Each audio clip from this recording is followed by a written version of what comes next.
some pretty heavy clouds out there. And if you can hear it, it is windy. Keeps setting off the leaves light across the way there. I've got my kitchen window open and my bedroom window at the moment, just trying to let some fresh air in. Ha ha ha. Oh my god, it is terrifying.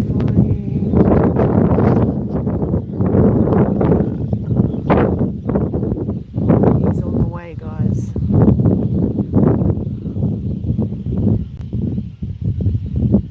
It is definitely amping up out there.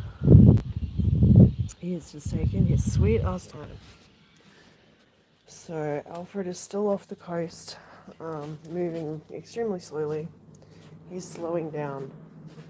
Now don't be fooled, this will not decrease the level of destruction that he's going to cause. He is still a category 2.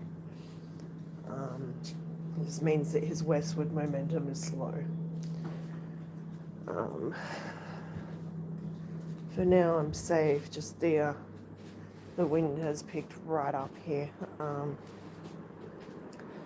I've made my preparations the best that I can, and we're getting ready to close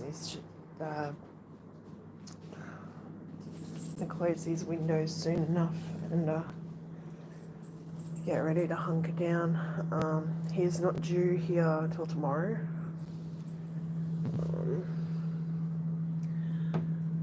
But that'll be part of Alfred off the coast there. He's on the way.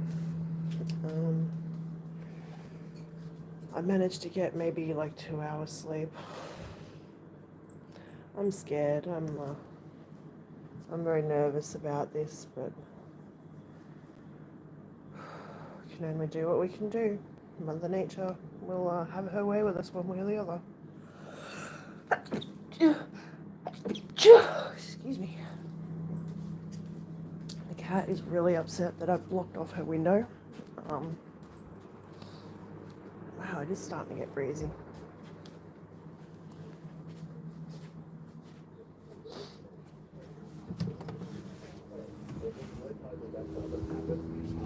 Keep that up on. Make sure you've got plenty of charge for your phone if that's how you're listening, and we'll run you through details of other ways you might be able to listen over the coming days if power goes out and the like. You are doing the right thing. You're keeping yourself safe. You're keeping your dogs safe. And we are here to ride through this with you as well. I know you're in the Telebutchera Valley, which will be one of those spots that... Hello, welcome. As you say, feeling the effects of I am from Brisbane, Australia, where we are currently experiencing cyclone conditions. Hi, John. Thank you. Bro, you send me 50 rupees. So Brisbane, Australia. We are in the direct... Well, I am in the direct path of Cyclone Alfred right now. I don't know if you can tell, but it is getting quite windy outside now.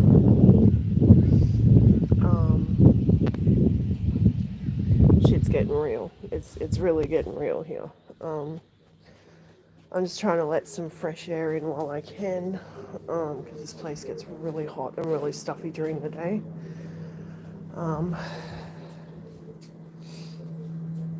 Yeah, it's looking really, really dreary out there. It's looking a bit scary. I'm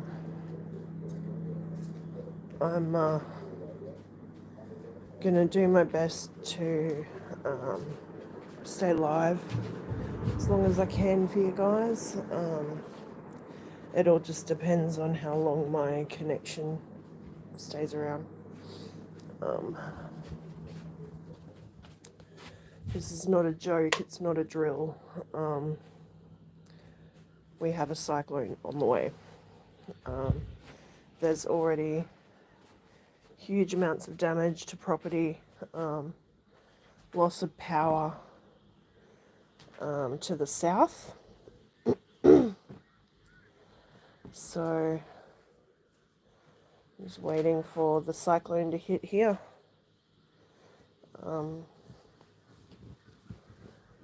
Damaging winds and no.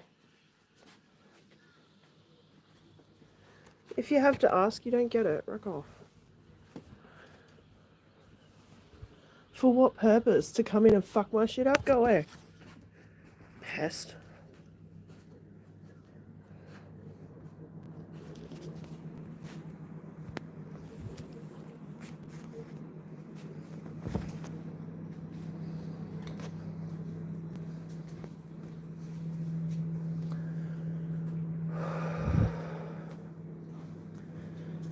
So guys, as I was saying, we are in cyclone mode. So we're in a holding pattern at the moment. He is taking his sweet ass time off the coast.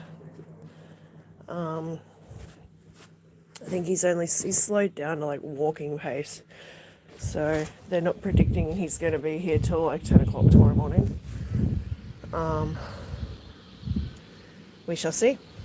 I'm working, sorry I'm not more help. You're all good, John. It's all good, mate, I got it. I'm just glad you're here. You know, trying to let people know this isn't a joke, it's not. Oh, there's a cyclone near my no, like it's coming for me. I'm in the direct path of this thing. So I'm going to stream as long as I can, and when I can't stream anymore, I'm going to be recording some footage. So I'll basically just set up the tripod and everything here, and you guys can watch whatever you can. You know, I'll try and pop out some video as soon as we have power and everything back. I'm expecting it all to go out, and probably for a few days. So if you don't hear from me, that's why. Just, you know, hope that everyone's okay. There's already significant power loss. The Brisbane River has started to rise. So one of the callers into the radio station has said that it's the highest he's ever seen it. Which means it's only going to get higher. Yeah, this is some scary shit, guys. And the whole vibe out there is completely different. There's still people running around out there, which is fucking stupid. At least there was.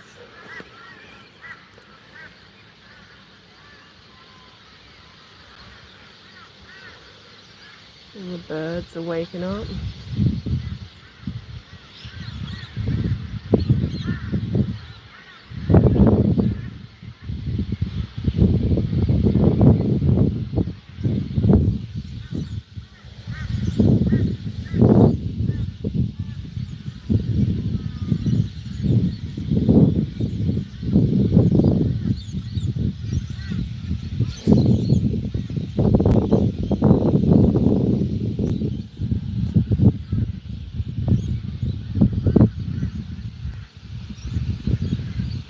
Quite a strong breeze at the moment, or a wind at the moment.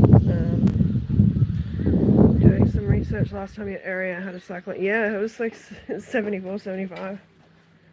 That's what they're saying. Like, it's not an unprecedented event, it's just uncommon.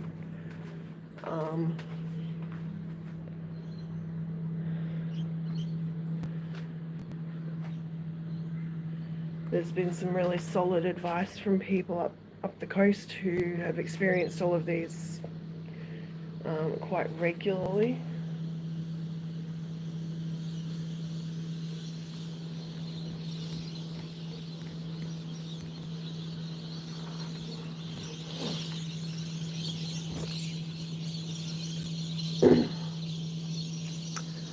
So I now have got water in my kitchen sink, I've got water in my laundry tub.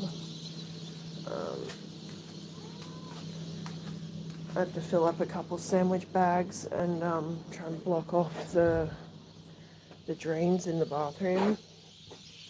just in case.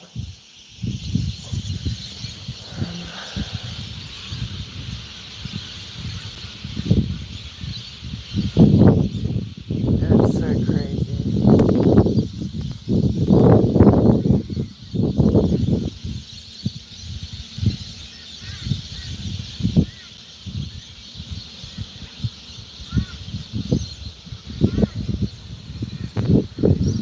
So that's where we're at, guys. We're just waiting and watching. And it's cold enough for me to wear a jumper in summer. That breeze is quite bitey.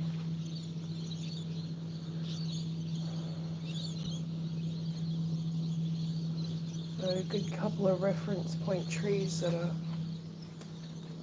out that side, so I'll be able to tell.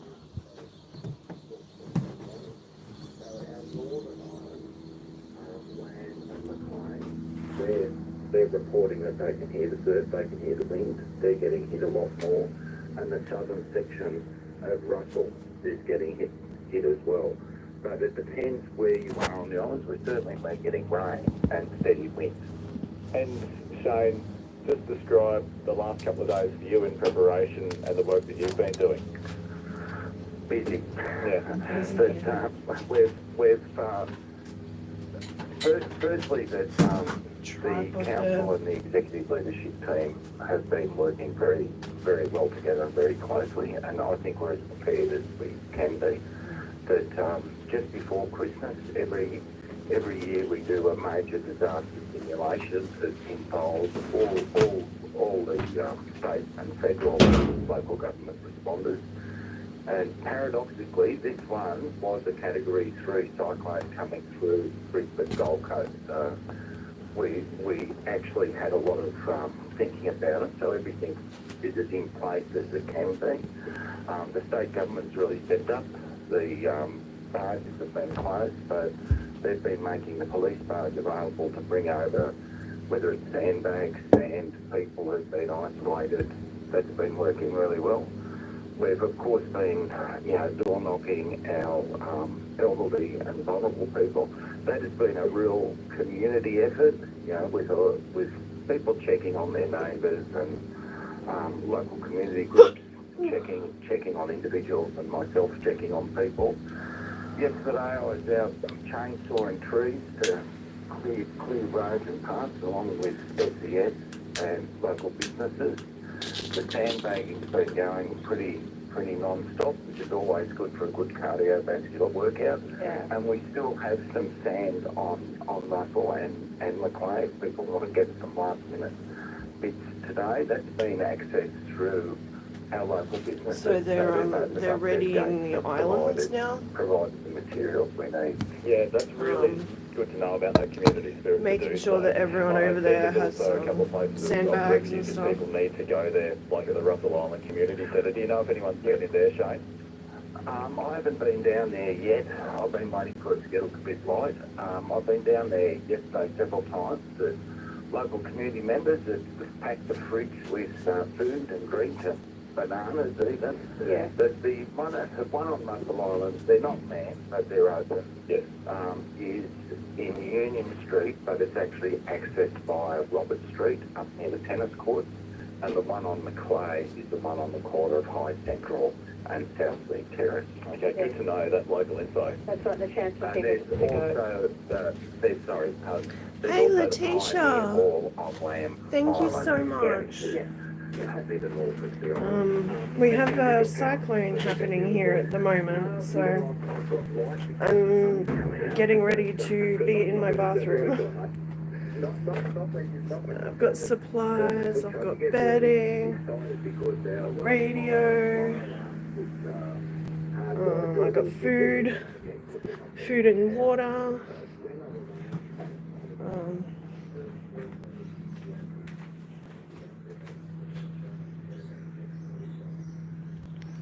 So Cyclone Alfred will come here.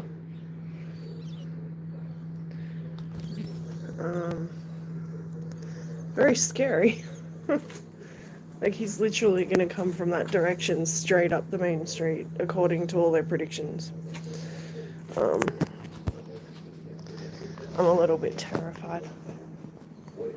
It's going to be a really rough storm. Like, I've been through a couple of storms that were a bit hairy, but this is really scary. Look at this. Scary, scary.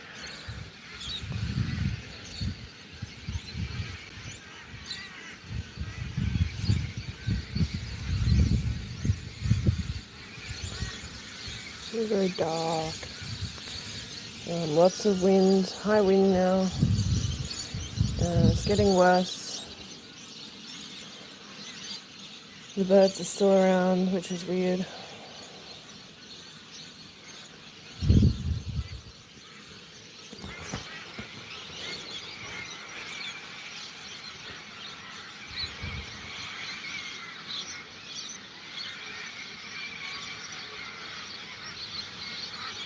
You'll know something's up when all the birds disappear and there's no birds anywhere.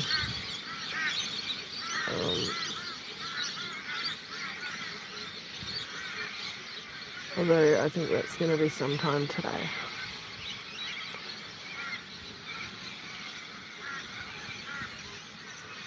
Does that look like a tinge of red and green?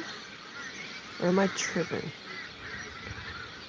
It's probably just the camera. It's heavy out there, it's raining. Way off in the distance, way out there. Rain, rain, rain, rain.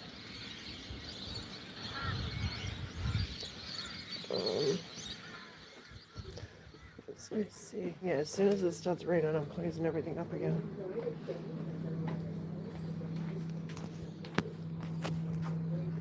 But it's so calm this side, it's so quiet. So we're so protected in here.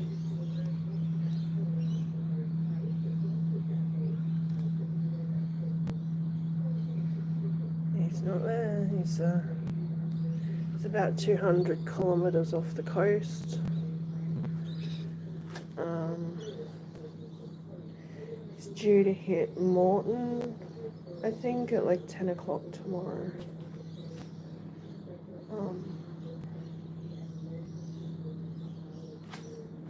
Let's listen to this update.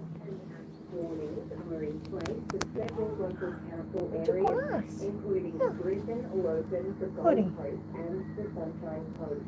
The Weather Bureau has also issued a major flood warning for the Logan and Albert rivers.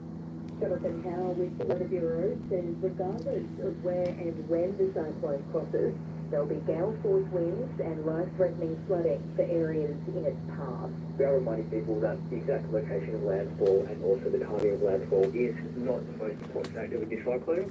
We will still see very severe impacts with the winds which will lead up to that, and really the heavy rainfall, and that will continue well after the crossing. Tropical cyclone Alfred could make landfall as a Category 1 system if winds weaken.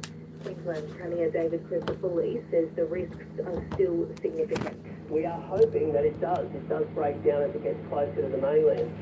With that, there's still the prospect of some really heavy rain. So when cyclones happen, it's often the wind is your first challenge, but then there's that prospect of large amounts of rain that can lead to that flooding. Energex is reporting widespread disruption to its power network on the Gold Coast. More than 20,000 customers are in the dark, with hinterland areas most affected. And briefly in the NRL, the Broncos have thrashed the Roosters by 38 points to kick off their 2025 season. Brisbane ran in 9 tries at the Sydney Football Stadium, securing a 50-12 victory in Michael Maguire's first game as head coach. Queensland's weather now, partly cloudy in the southwest, isolated to scattered showers elsewhere, with isolated thunderstorms north of Blackall. Cairns, a top of 33 degrees today. Townsville and Mackay, 32. Rockhampton, heading to a top of 38 degrees. Bundaberg, a top of 36. And Isa, a top of 41. In the southeast, widespread rain and showers, In the as well as southeast, we're isolated fucked because thunderstorms, Cyclone Alfred's heading to coming. locally intense rainfall, increasing later in the day as Cyclone Alfred approaches the coast, damaging surf and abnormally high tides south of Double Island. Possible damaging wind gusts expected, locally destructive about the exposed coastal fringe and offshore island. Brisbane, heavy rain and destructive wind gusts exceeding 130 kilometres possible, a top of 25 degrees. Ipswich, 26 degrees. Logan, 25. The Gold Coast, also 25. The Sunshine Coast, 29. Toowoomba, 24. ABC. Breakfast with Craig Zonka and Loretta Ryan, covering Cyclone Alfred on 612 ABC Radio Brisbane. Call 1300 222 612. 25 to 6, yes, please do call us. We're here with you this morning as we wait for Tropical Cyclone Alfred. Starting to get a little bit hairy in some places. It's still a tropical cyclone category of 2. Yeah, that's right. We'll give you the latest tracking information we have in just a tick here on 612 ABC Brisbane. Already tens of thousands of southeast Queenslanders without power. Most of those are on the Gold Coast, so just shy of 25,000 homes and businesses without power on the Gold Coast. Those winds have really picked up, and you would have seen that extensive beach erosion yesterday where in some parts dunes have been turned into cliffs. Around the Redland City Council area, there's just over 2,000 homes and businesses without power. Most of those are on the likes of Coochie-Mudlow, where it looks like the whole island doesn't have power at the moment. Russell and Macleay, there are also pockets that don't have power. And we'll take you to some of those island communities in the next 10 minutes here on 612 ABC Brisbane. First though, let's get the latest cyclone information. ABC Radio emergency information. So Cyclone Alfred is still a Category 2. It's about 195 k's east of Brisbane and 180 k's east northeast of the Gold Coast, slowly moving west towards the southeast Queensland coast. The centre of Alfred is expected to cross the coast later tonight or early Saturday morning, most likely close to Moreton Bay between Noosa and Coolangatta. Severe weather warnings and flood watches are current for the entire southeast Queensland coast for an area stretching from Nambucca Head to Gympie. 6-hourly rainfall totals between 200 and 250 millimetres and 24-hour totals between 350 and 450 millimetres are possible across parts of today and tomorrow. So the flooding going to be a key area of concern, not just today, but as we get into the weekend as well. Heavy rainfall is developing over southeast Queensland and northeastern New South Wales. Heavy to locally intense rainfall, which may lead to dangerous and life-threatening flash flooding, will occur near and south of the cyclone centre as Alfred approaches and then crosses the coast early hours tomorrow morning. Due to the very slow-moving nature of this cyclone, there is a very high risk of significant impacts due to widespread heavy rainfall in the coming days. There are separate severe weather warning and flood watches that are current across southeast Queensland right now. A dangerous storm tide likely across the coastal foreshore for exposed areas between Cape Morton and Yamba, including the Gold Coast and Byron Bay beaches, ahead of the coastal crossing time on the high tides. And tides are likely to rise significantly above the highest high tide mark, with those damaging waves and dangerous inundation of coastal low-lying areas. So that's what we were talking about, that storm surge as well, and that coastal crossing in the early hours of tomorrow morning. It looks like the high tide tomorrow, I was just checking that out from the Bureau's website, and tomorrow, high tide between 4 and 5 o'clock tomorrow morning, just be aware of that. Gales of damaging wind gusts to 120 k's per hour are developing near the coast between Cape Morton and Cape Byron. Gales of damaging wind gusts to 120 k's per hour are expected to develop along the remaining southeast Queensland coast and northeastern New South Wales between Noosa and Ballina this morning, possibly extending as far south as Grafton and as far north as Double Island Point. Now those damaging winds are forecast to persist today before easing late on Saturday. Destructive gusts of up to 155 kilometres per hour may develop about coastal and island locations near and to the south of the cyclone centre as that destructive core of Alfred approaches the coast. And we talk about the flooding impact. A major flood warning is current for the Logan and Albert rivers, with moderate to major flooding possible at Beaudesert from later this morning. An emergency warning current for Redland Council Island communities. If you're on one of those islands, you should take shelter. There are also multiple watch and act warnings in place across local council areas of southeast Queensland. For the latest weather warnings and cyclone track maps, you can head to the Bureau's website or the ABC Emergency website, which is abc.net.au/emergency. And then your local council disaster dashboard is also pretty helpful. So you can access that through the Queensland Government website, which is disaster.qld.gov.au. Click Cyclone Alfred and then through to your council area. I'm just looking at that latest track map from the Bureau. So it shows the eye of the system tracking over Moreton Island overnight tonight into the early hours of tomorrow, and then approaching the coast from there. To the north of Brisbane, that is more like around the Redcliffe to Bribie Island area at this stage, but that can change. We saw that Tropical Cyclone Alfred did another little loop-the-loop out at sea overnight. We'll have the latest from the Weather Bureau at 6:10 for you this morning. Everything you need to know about Cyclone Alfred on 612 ABC Radio Brisbane and Queensland. Call 1300 222 612. Talking about power outages this morning, let's go to Energex and Danny Donald. Good morning, Danny. What's the latest you have for us with power?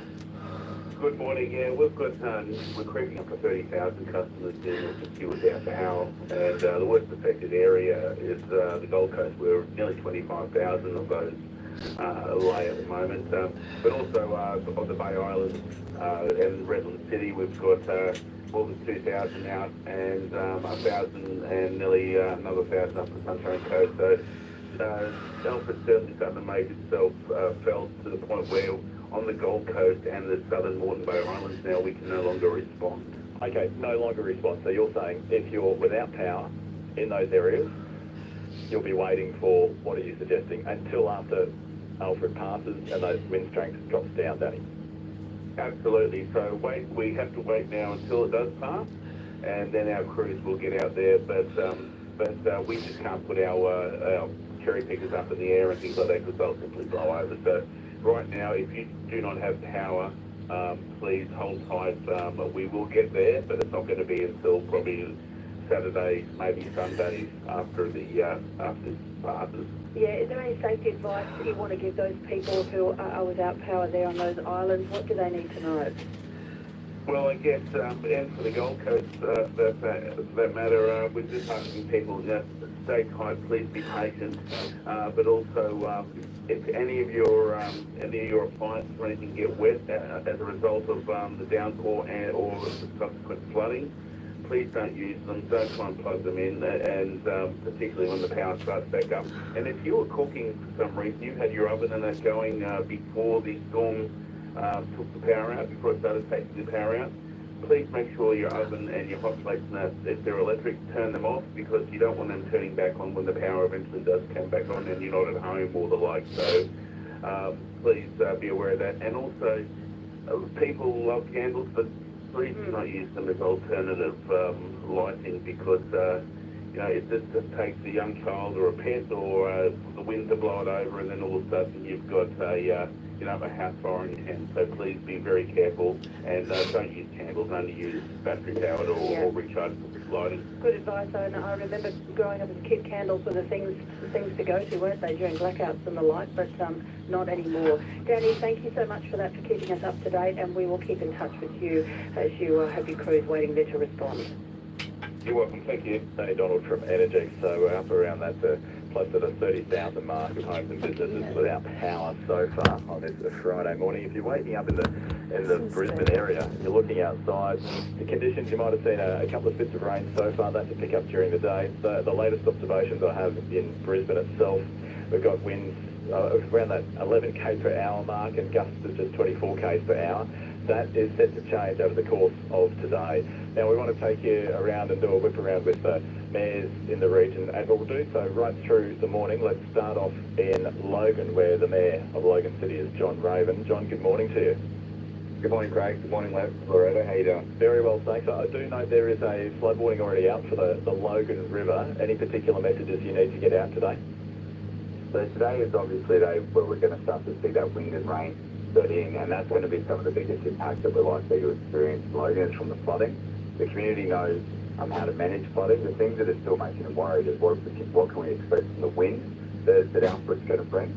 But really, we're looking now towards how to prepare for flash flooding and then river flooding later on in the weekend and possibly on Monday.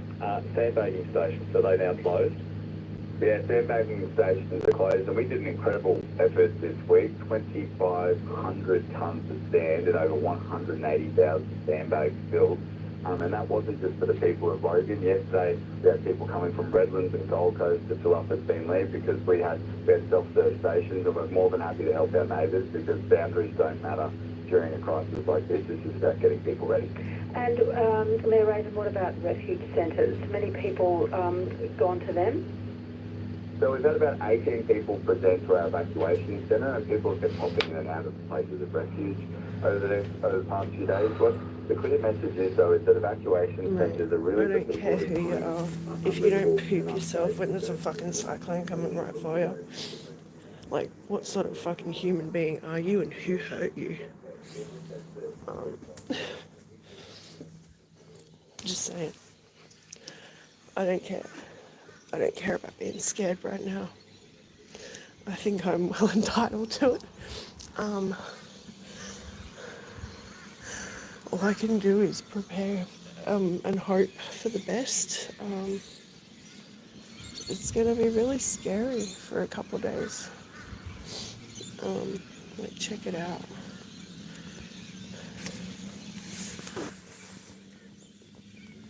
Look how dark it's getting. And it's 5:45 in the morning. It looks like it's 5 o'clock in the evening.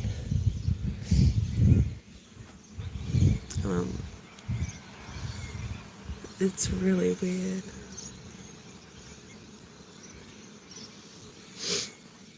But like, I'm gonna keep streaming and shit until I can't. I know that power will drop out.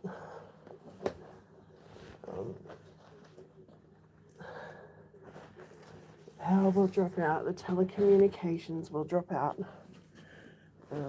For how long, I don't know. It could be, a couple of days. It could be a week or more. So everyone needs to prepare for that. If you don't hear from anyone on the east coast of Australia for a few days, this is why. Okay? I can guarantee you that we are all very much prepared now. Everyone is very aware of what's going on, and what they need to do to protect themselves. And unfortunately, this isn't just like a localized thing. This is a massive weather event. And unfortunately, everyone to the south is copping it so much harder than we are. They're absolutely getting smashed down there. My thoughts are with everyone. People are going to lose so much. Dizzy, where's the Diz? I gotta put her harness back on. Oh, she's in okay. I could literally just shut the door and she'd be good. We still want people who have any curbside cleanup to pick that up to bring back into their property. All my plants are fine. I did drag my bigger guys in front of the fish tanks there.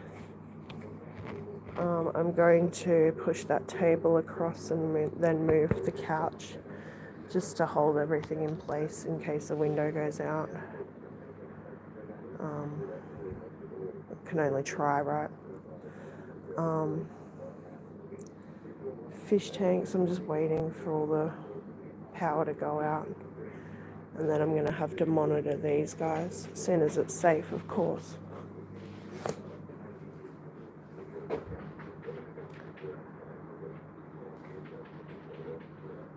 I'm going to have to aerate their water.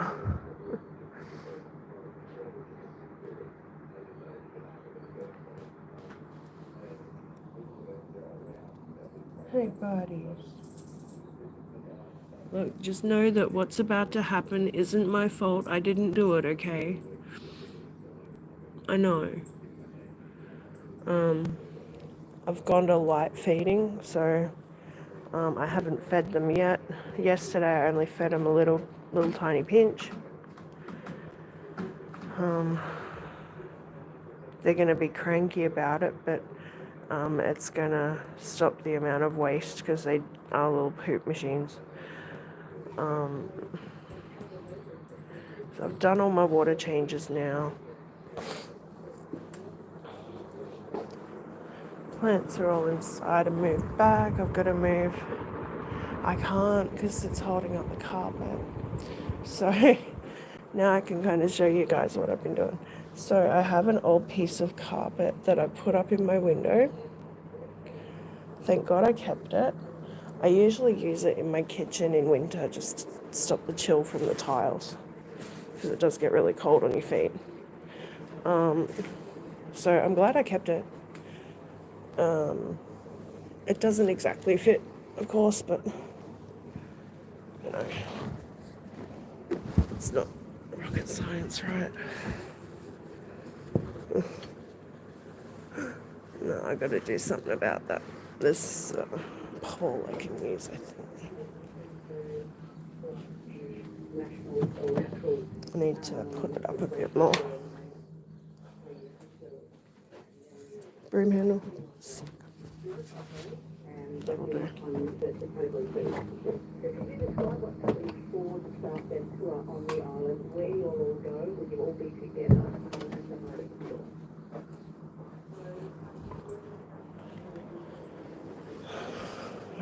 gotta put you guys in.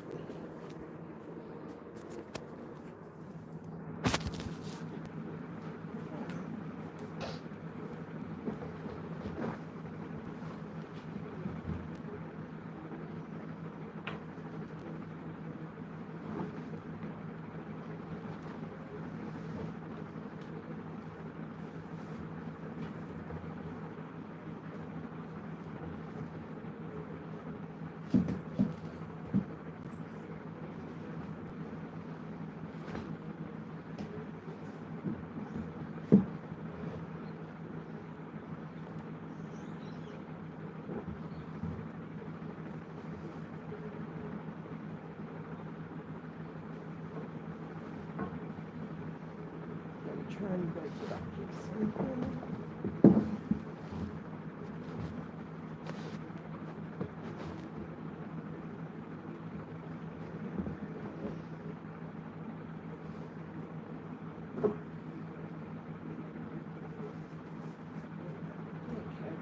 This is overkill.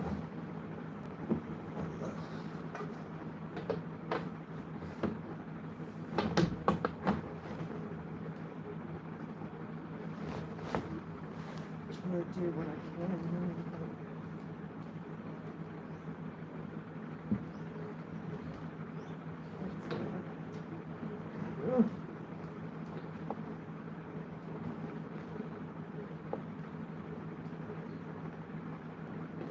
I'm gonna fucking lose my shit. Stay. Fuck!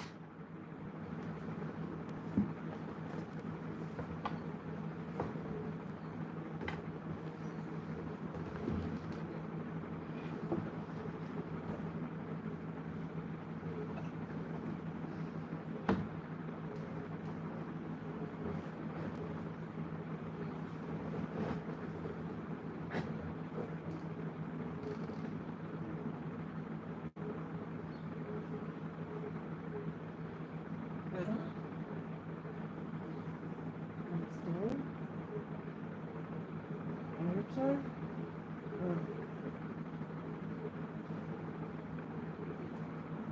I know, you're so cranky up there. Jesus. I'm sorry, honey. It'll be over in a few days and then you can hate me. It's fine.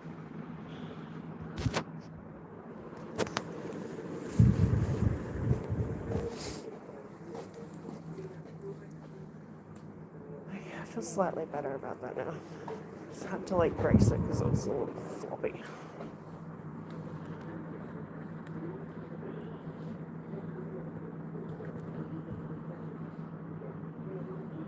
It's not perfect, but it'll do. It'll help. It's really just in case a projectile comes through the window. Honestly. Try and stop some of that debris and glass and stuff if it breaks.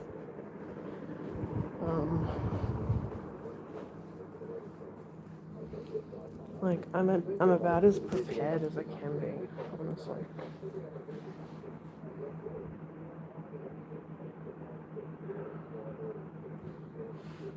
This shit sucks.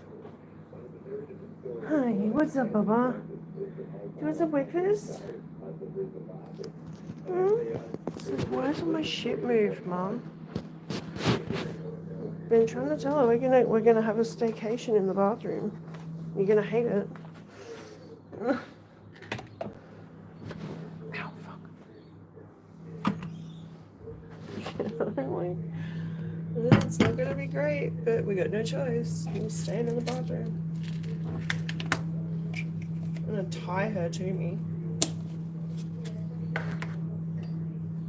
Her leash, I mean.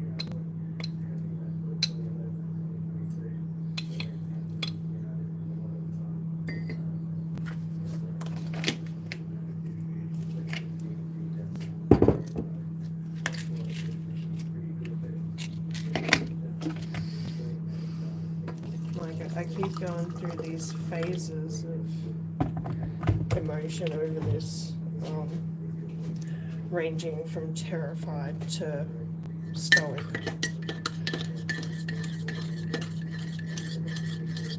And everything in between, so it's because I don't know how to deal with this situation, so I'm coping in every single way. Oh, I got a shot in the fridge.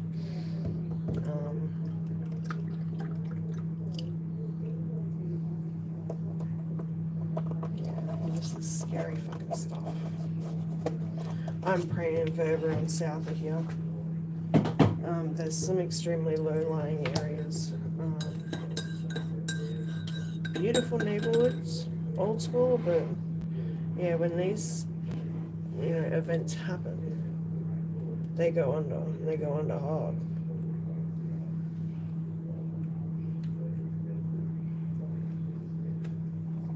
And they're talking about that now, actually.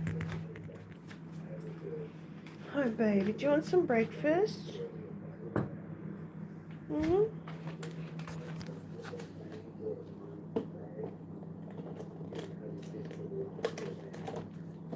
I'll get you some breakfast. Yeah, I'll turn the light on. Hang on. So I've like hung my mats up to help. Not that it would really, but it makes me feel better. Right. Yeah, hang on, baby.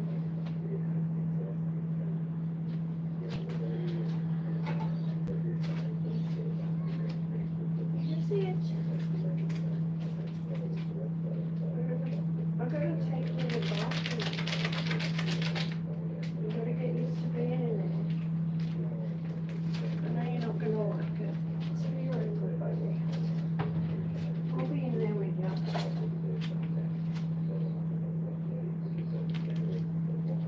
I've just gotta hope that she's gonna hide. I've gotta hope that she's gonna hide instead of like bouncing off the walls, because I won't be able to deal with that.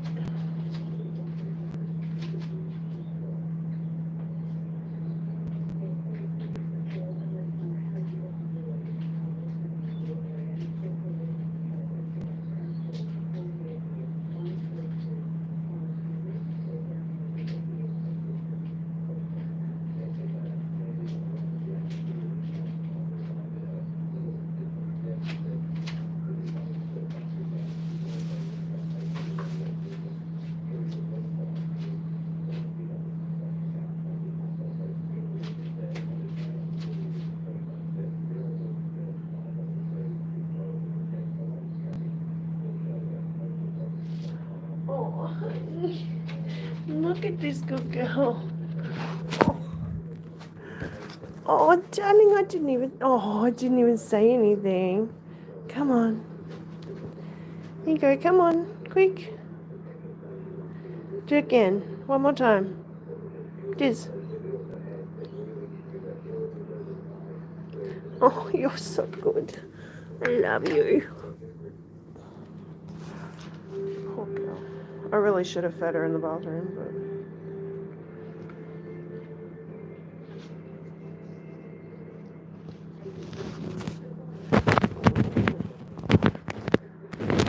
So yeah, pretty much there, honestly. The tropical cyclone Alfred edges closer to the coast. Rachel Stewart reports more than 1,000 schools across southeast Queensland will be closed again today as the impacts of the cyclone ramp up. All flights in and out of Brisbane Airport have been suspended until further notice, and the Gold Coast Airport remains shut. Brisbane's Deputy Mayor Fiona Cunningham says it's an unpredictable and dangerous situation. Oh, no shit. You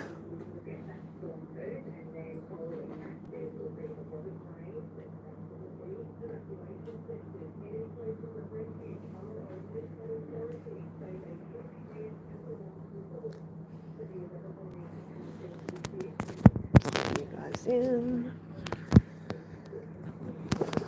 You use the mains as long as I can, and then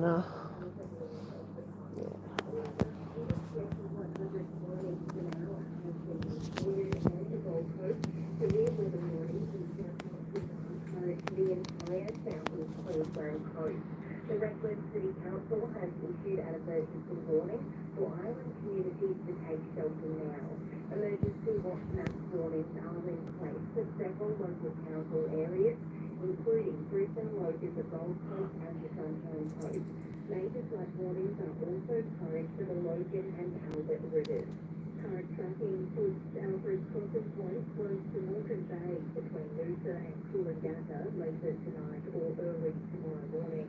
The delayed arrival in southeast Queensland has given residents more time to prepare. Premier David says the police says he's been impressed with the community's response.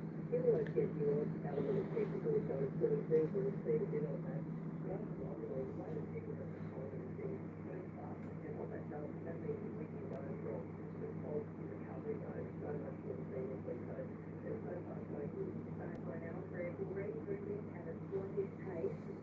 Even further overnight, ABC meteorologist Nate Bird explained. Only delaying the landfall. So now the Bureau is saying early hours of tomorrow morning, but it could even be a little bit later, closer to the time it might be waking up. Now, as it comes in, conditions will continue to worsen through the day today. So Brisbane, we've still got a warning on the cyclone. Could arrive tonight for you. It's getting to 25 degrees. Certainly the winds, the heavy rain are arriving through the day today. Now, as this cyclone moves in, the track currently puts it over Morden Island and then passing to the north of Brisbane. Anywhere to the south is where we're going to see the heaviest impacts of this system, and that includes the city of Brisbane.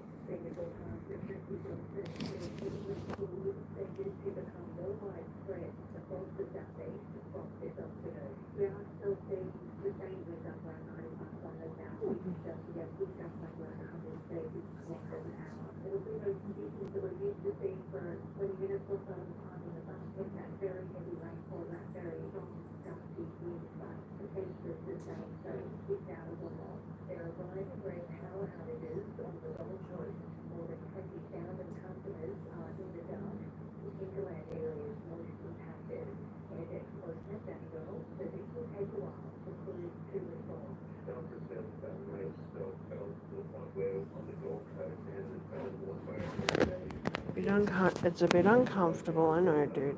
Don't stress.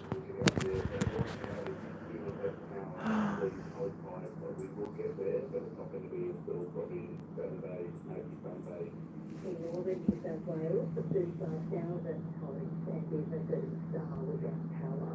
Yeah, she's cranky, everyone. She's cranky. You're cranky at me. I'm sorry. The eyes, oh my god. resting bitch face. Hmm? Possible damaging wind gusts. Recent heavy rain and destructive wind gusts exceeding 130 kilometres possible. 25, Ipswich 26, Logan 25, the Gold Coast also 25 degrees, the Sunshine Coast 29, the Gold Coast 24. So I really wanted to protect that window. So my spare room window and my lounge room window. A little bit scared, but we'll see. We'll see how bad the debris is. The cyclone Alfred approaches land. The Category 2 cyclone is expected to make landfall later tonight, but already wind gusts of over 110 kilometres per hour have been reported with heavy rain. Tens of thousands of residents have been told to evacuate low-lying coastal areas. Supermarkets are shutting and hospitals are operating for emergencies only. Cyclone Alfred's delayed arrival might mean there's been more time to prepare, but its slow progress is also likely to bring prolonged destructive conditions. Efforts are underway to get those sleeping rough into shelter before it crosses the coast. Elizabeth Cramsey reports. Dang. As Cyclone Alfred approaches the coast, most Dang. southeast Queenslanders are fortifying their homes. Some have even been told to evacuate. But Oscar is out and about, making sure everyone has a safe place to ride out the unprecedented weather event. They don't have anywhere safe to stay at the moment. They are roughly 10, so we're just heading out to transport them to short-term crisis accommodation. Oscar works for the Street to Home team at Micah Project. The outreach tries to get those sleeping rough into housing, along with healthcare and other services. They were then allocated accommodation outside of the Department of Housing. We then get to get in contact with them to locate them to transport to the accommodation, which is what we're on the way to do now. With the couple and their 3 four-legged friends safe, it's back to the office for Oscar. There's plenty more to do for the 170 people on the list for crisis accommodation. I think it's been obviously that they should be accommodated here until Monday. So that's 1 or 2 people off the list? Yeah. About 10 minutes away in Rosalie, Ray Goff expected to have closed her gourmet market by now. That's because Cyclone Alfred has slowed its approach, making landfall later than expected, which means a longer period of heavy rain and gale-force winds, but also a little more time to prepare. If it looks a little bit more dangerous, we'll certainly close earlier, and if it looks like it's going to push up further, we may open later. But there's always for people to get food now. Are you sort of grateful now that you've got an extra couple of days to trade in? Yes, but I think it'll just push it out. It's going to be on a Saturday, usually when I do the trading day, so if it's close on a Saturday, we'll lose the revenue for the Saturday, but look, it doesn't really matter at the end of the day. Through doors down at the Rosalie Pharmacy, Peter Bartlett is helping prepare his wife's business. Sandbagging the whole front and rear of the shop. We're lifting all the stock below about 600 mil off the ground. Yeah, baby, I know. She's following me now. She knows something's up, so she's like 2 steps behind me. And have a generator at home to keep all of that cold. There's been a lot of uncertainty around when it's getting here. Are you guys grateful that you sort of got an extra day or 2 of prepping? Not really, no, it's been a pain really. I've got another business as well, so that's all been shut down sort of unnecessarily, and we've found the staff has been great here, and they've kept working today and yesterday when a lot of businesses were shut, so I think a lot of customers have been appreciative. Helping out in the pharmacy are Sophie and Clementine, who aren't too perturbed by Cyclone Alfred. After all, it means more time to play with their pets. A dog. What's the doggy name? Harvey. Harvey. And do you think Harvey's going to be allowed inside during the cyclone? Yeah. Young Queenslanders Sophie and Clementine ending Elizabeth Cramsey's report. Voters in Western Australia head to the polls tomorrow for a state election that's highly likely to deliver a third term for Labor, which won the last state election with a historic landslide. But the party is expected to lose some seats. So what's on the minds of voters this time around? Isabel Masali finds out. On Perth's newest train line to Ellenbrook, some passengers are pretty pleased with the government which made it happen. My name's Alaba, yeah. I'm a Sapioti fan. Sapioti, the Transport Minister? Yeah, definitely, yeah.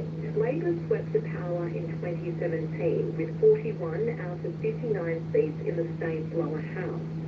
At the next election, it climbed to 53 seats, reducing the Liberal Party to just 2, and leaving the title of the state's official opposition. Brisbane City itself, of course, as that cyclone tracks towards the coast and then continues as it weakens. But, so we got severe weather warnings, flood warnings as well. Rainfall total with this event, what are we expecting to fall in gauges? Yeah, look, it does look like the rainfall could be the more Couple hundred mil. impactful part of this event. Particularly since, it's a very slow-moving system. So the winds that will weaken, it looks like they're weakening to a Category 1 as it gets right on the coast. So the winds, while still being significant, it's potentially the rainfall that's going to be the most significant part of this event. And we are looking at widespread rainfall totals across the event of 400 to up to 800 millimetres. Well, they're hoping it's going to downgrade to a Cat 1. In some places of up to 200 or 250 millimetres. So yeah, it is going to be a lot of I certainly rainfall hope so. at this event. Because it's so slow moving, it will mean that it will rain over the one spot for longer. So that heavy rainfall will be prolonged. That does mean that we are expecting. So get prepared for. But also flooding. Creeks and streams can rise really rapidly with that sort of rainfall. And also with the storm surge, we've got a lot of water being pushed towards the coast, so that gives us flooding of coastal areas. But it also backs up the rivers and makes it very hard for the rainfall that is falling to get out of the river systems into the ocean. So very looking like a particularly dangerous flood event potentially with this system. From later today or from this afternoon, we're already potentially likely to see some major flooding in northern New South Wales, possibly even as early as this morning. But for the Queensland side, it looks like more into the afternoon today, and then through tomorrow and into Sunday, and probably the flooding will likely continue to the early part of next week as well. Christy, thanks for the latest. We'll come back to you after 7 o'clock as well, here on 612 ABC Brisbane. Appreciate it.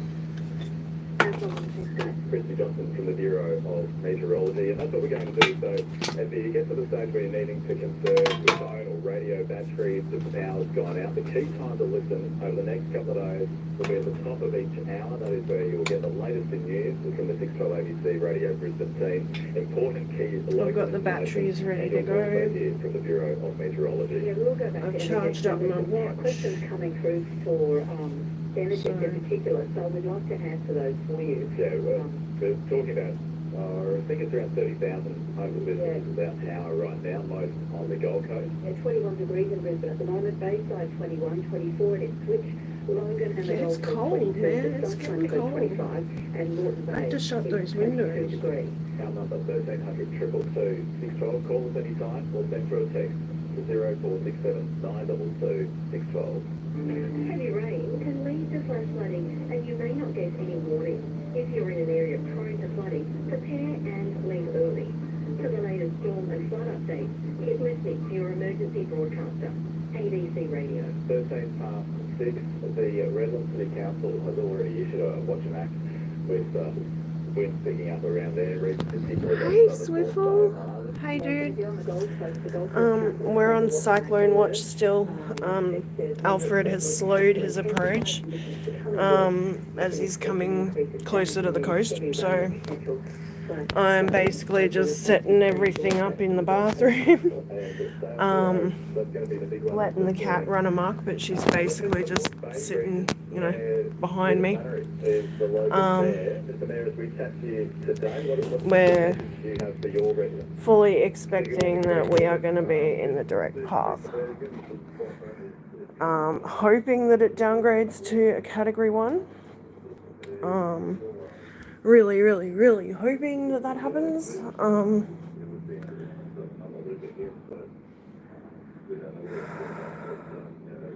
I'm pooping myself. It's so scary. I've barricaded my front door with like a makeshift sandbag type arrangement. Hoping that that will be enough. Added the bucket just in case. So it's going to be more like a hurricane, but it's out on the water. So cyclone, tropical cyclone. Oh, honey. What? Want your biggies? Here. They're here, honey. In the bathroom. So it's tropical cyclone Alfred. I keep wanting to say Albert because it's like, hey, it's Fat Albert because he's so big. Yeah, it's the wind's picking up. We're getting some really horrid weather right now. It's gonna get worse. It's gonna get a lot worse.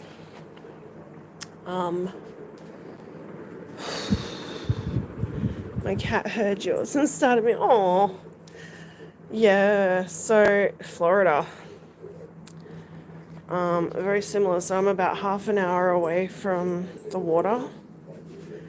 I'm about half hour, 45 minutes away from where it's predicted to hit. And then it is meant to make like a beeline right for me. So I'm pooping myself. Just trying to be as prepared as I can. Dizzy knows by now like something is up and she will not leave me alone. Which is great because I need to just be able to grab her and put her in the bathroom once the really bad weather starts. Right now I'm just letting her run around, but she just wants to follow me. She's worried too. So I know, and she doesn't like having her harness so tight, but I don't want to lose her in the event that something happens. I don't want her to be able to slip out of her harness. Oh, honey. You want me to bring your blankie in? I'll bring your blankie and mouse in there with us. Yeah? What do you think? She's being a good guard cat. Yeah. You garden mum. Like, you know shit's up. This is like... It's like the first time in 50 years that they've had anything this far south. I'm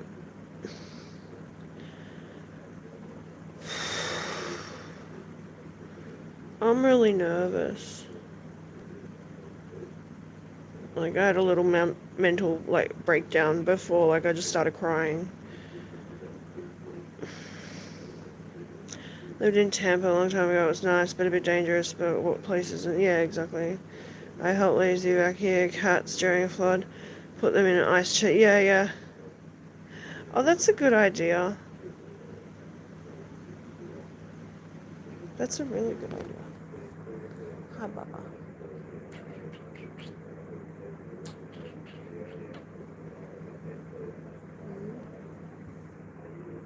She knows something's going on.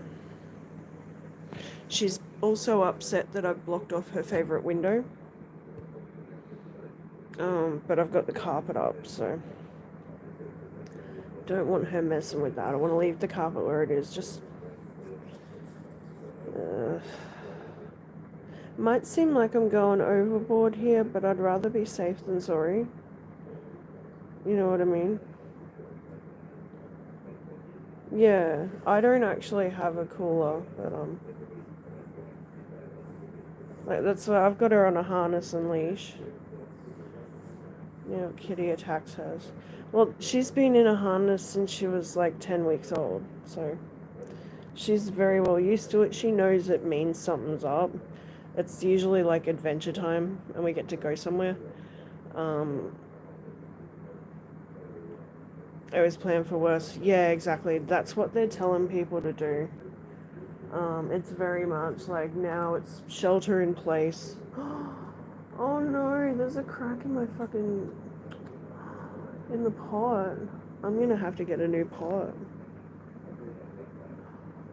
Oh, the ferns have busted loose. Look at this. The big crack. They're busting out all over the place. Oh man.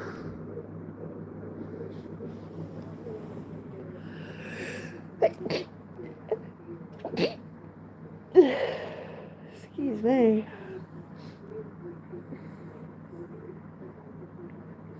It is, but it's fucking feral. I keep pulling, I trim everything back. And it's gone nuts. It's overgrown that pot and I need to get another one. That's okay. I'll do that after all this mess is over. Yeah. That's what I'm doing. So I've set everything up in the bathroom. I've got the radio and everything going in there.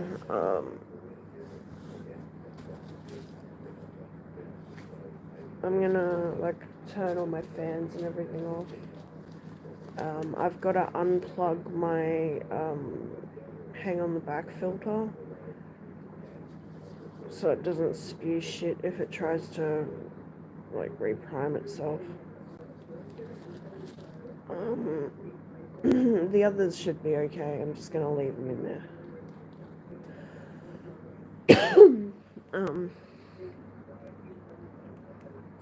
Yeah, I've got, so the laundry tub, there's plenty of water. I've put sandwich bags with water in the freezer and the fridge. I've got bottles in the fridge and I've filled up my kitchen sink. So last night was fine, Gilly. I did only get 2 hours sleep. It was freaking out, but it is on the way. So now just expecting this weather to get worse and preparing for that. Getting everything sorted and squared away and going to lock myself in the bathroom with the cat. I've downloaded some shit off Netflix, so I can watch some things. At least have something in my ears just to stop freaking myself out. Yeah, I've got a little butane stove, like a camping stove. I pulled that out last night. Dehumidifiers already. So I've got my little Camp Master and butane gas. That way I can boil water and stuff too. So yeah. I don't really have anything worth much. I've got some salad in the fridge that I can use for wraps. So I'm just going to try and keep all of that cold. I've got the water in the top there. See that? Satisfying. Got UHT milk, so it doesn't matter if it goes off.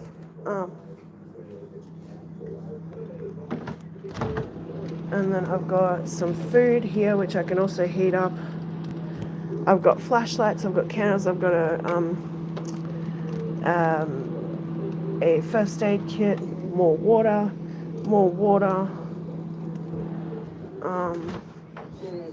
So I'm set up, I got my snacks, I got more water. I got Dizzy's food and her grass and scratches. I'm going to put her in her stroller here. I have stuff ready to go. I've also got the batteries for the radio in there. Water.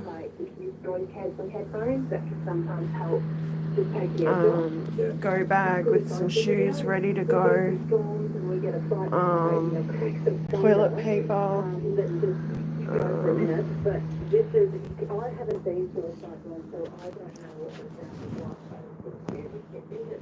Really? Where did I throw that toilet paper?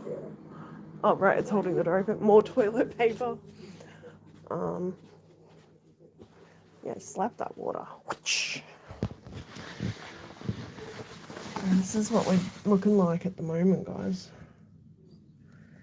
That's a bit better. It's a bit more light. We can see the situation now.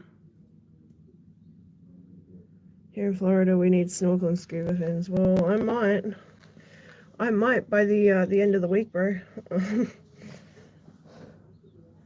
No telling how high that bloody river's gonna come. I might have waterfront views by the end of the week. We don't know. Oh man. So I've got to block this fucking stupid shit. Right, this has been like this since I moved in. Oh, look at it. So that's gonna be fun. Can you hear that?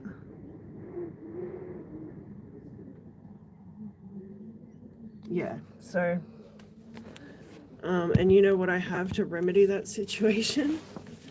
A cloth.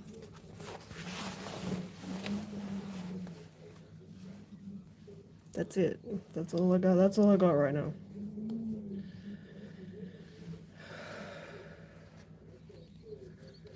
I'm getting increasingly more scared. So eventually, I'm just gonna shut myself in the bathroom. I don't have a chainsaw or anything, but like I've got first aid kit, some painkillers. I've got my medication. Oh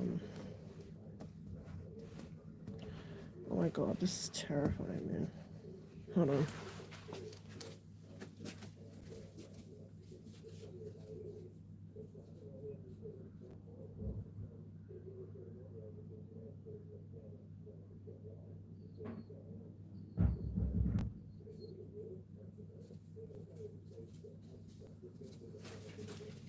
Needed a screwdriver.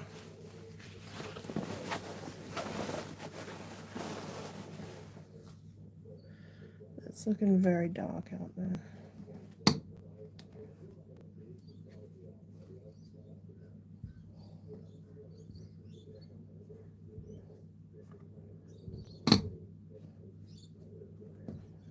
I'm basically just propping this window into place using the so it doesn't rattle. It's still warped to shit.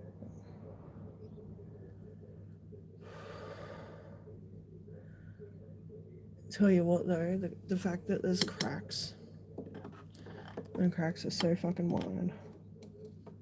Like,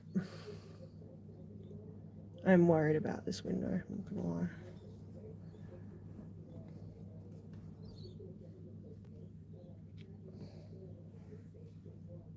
Like, I can still feel a breeze coming in around the whole fucking window.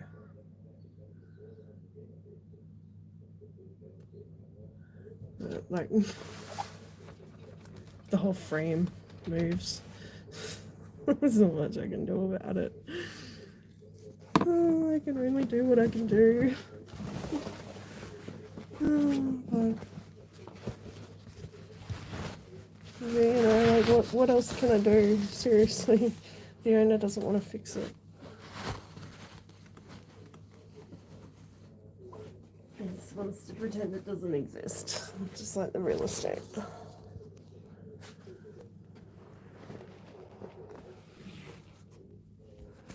What have I done to protect the window? Blackout curtains. If my shit fucking gets destroyed, it gets destroyed.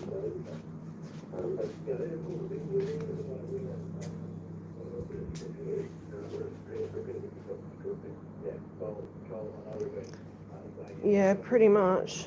They're estimating by tomorrow sometime.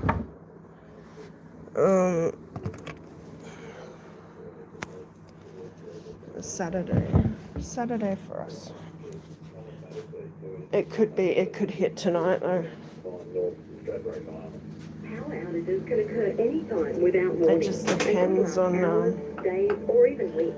what it does. Find a handy guide on how to deal with power outages on the ABC emergency website. Your emergency broadcaster is ABC Radio. Greg Donker, Marina Ryan with you on this Friday morning. We'll do the whip around the mayor. That continues in the next half hour. You'll hear from the Brisbane Lord Mayor Adrian Schrinner along with the Redland City Mayor Joss Mitchell before we get to 7 o'clock. Megan wants to know if the Broncos made it home safely after their amazing season opener, 50-14 over the Roosters. So they were to get a charter flight. News is next. Is this happening in Brisbane? I would encourage people to listen to local ABC radio at times like this. It could do anything from here, so keep tuned into ABC to get the latest news. It's on 612 ABC. Sorry, I gotta have you guys plugged in.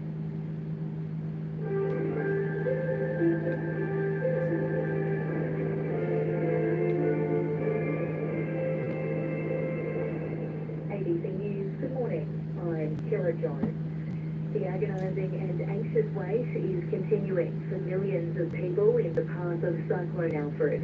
Conditions are intensifying across southeast Queensland as the system tracks towards the coast, as Rachel Stewart reports. Alfred's delayed approach is worrying authorities because it likely means coastal communities will get battered by wild seas and heavy winds. Oh, we're for a prolonged fucked, period. Matt Colopy from the Bureau of Meteorology says daily rainfall totals of 300 to 400 millimetres are possible today and tomorrow. This could mean event totals up to... Let me know if you can hear it okay. Evacuation centres have opened across the region, but schools are closed again today.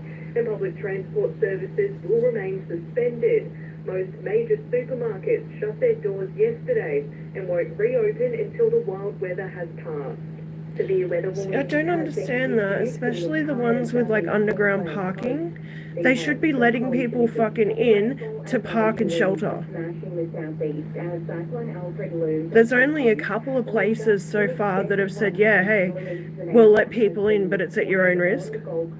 Severe weather warnings and flood watches. Heaven rain this morning. Oh. Southeast Queensland coast.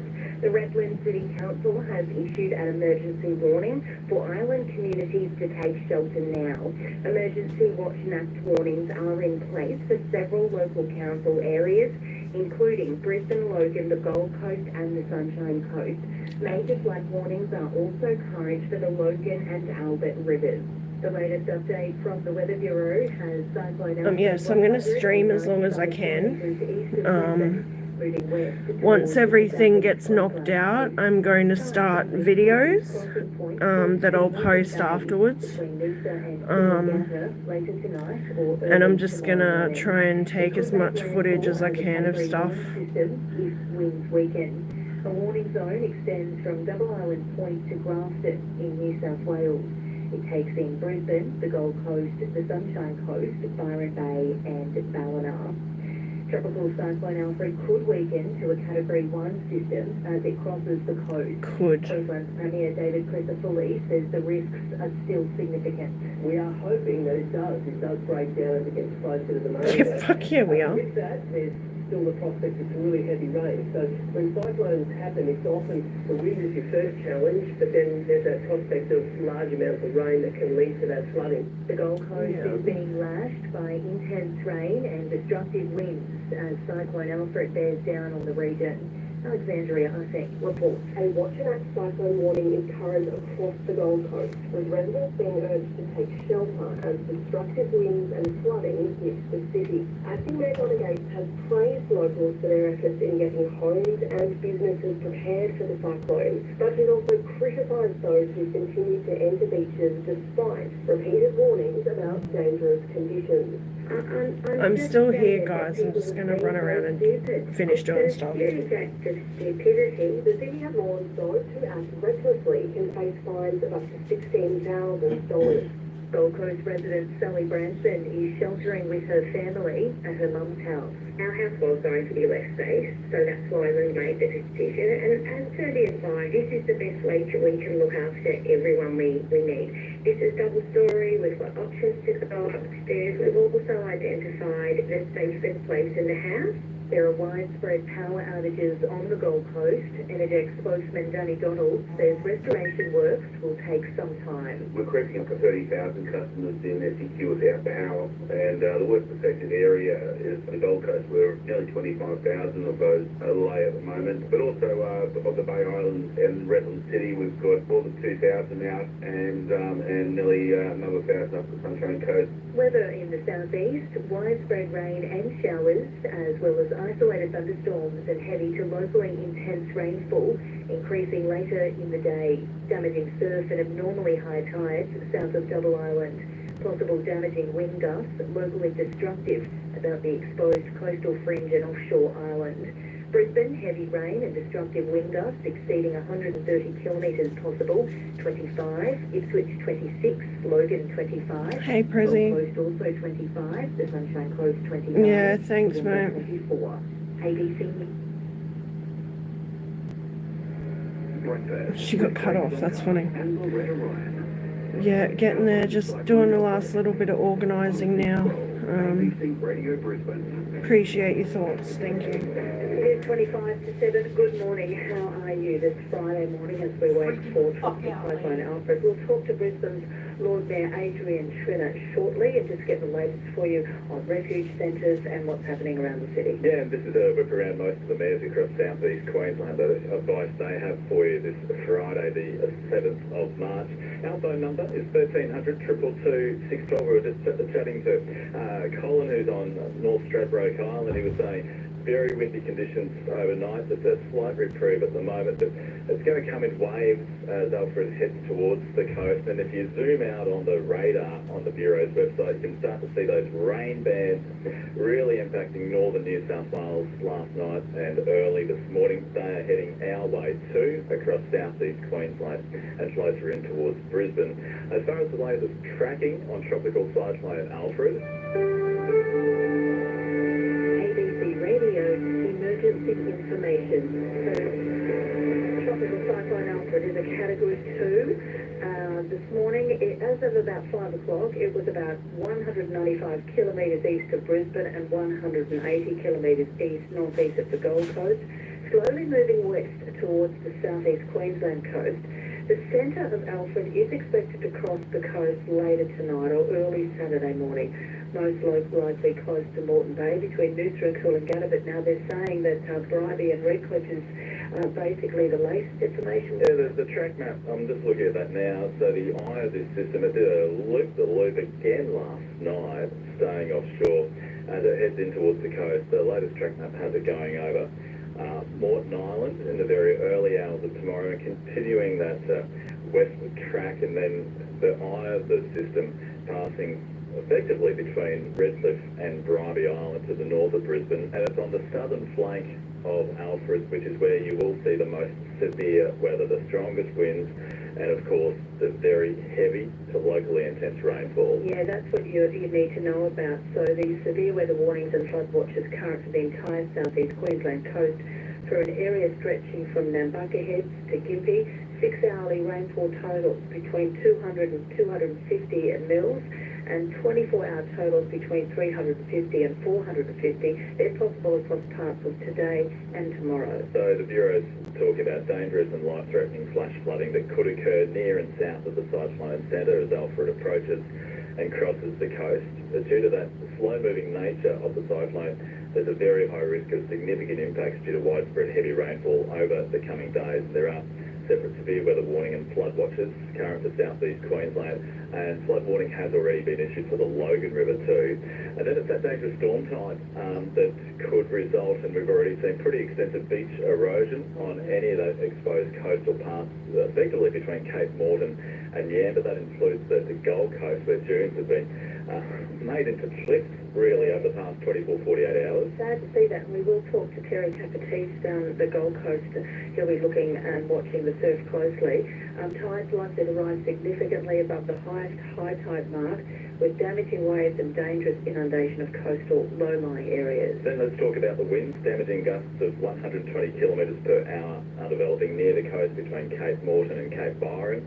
Gales with damaging gusts to 120 kilometres per hour expected to develop along the remaining southeast Queensland and northeastern New South Wales coast and island communities between Noosa and Ballina this morning. Those winds are forecast to persist today before easing late on Saturday morning, and there could also be destructive wind gusts up to 155 kilometres per hour about coastal and island locations near and to the south of the cyclone centre as Alfred continues to track towards us. So what you need to know now, major flood warning current for the Logan and Albert rivers with moderate to major flooding possible at Beaudesert from later this morning.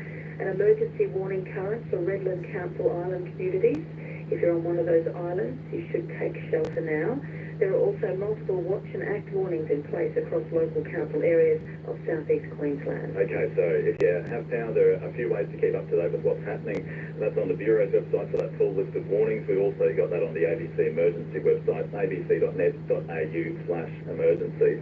I'm looking at the time, 21 to 7 right now. The Brisbane Lord Mayor is Adrian Schrinner. Lord Mayor, as you chat to your ratepayers today, what's that key message of concern that you have? Well, there's still a bit of waiting going on, and the message is you've seen the images and the impact on the Gold Coast and in northern New South Wales.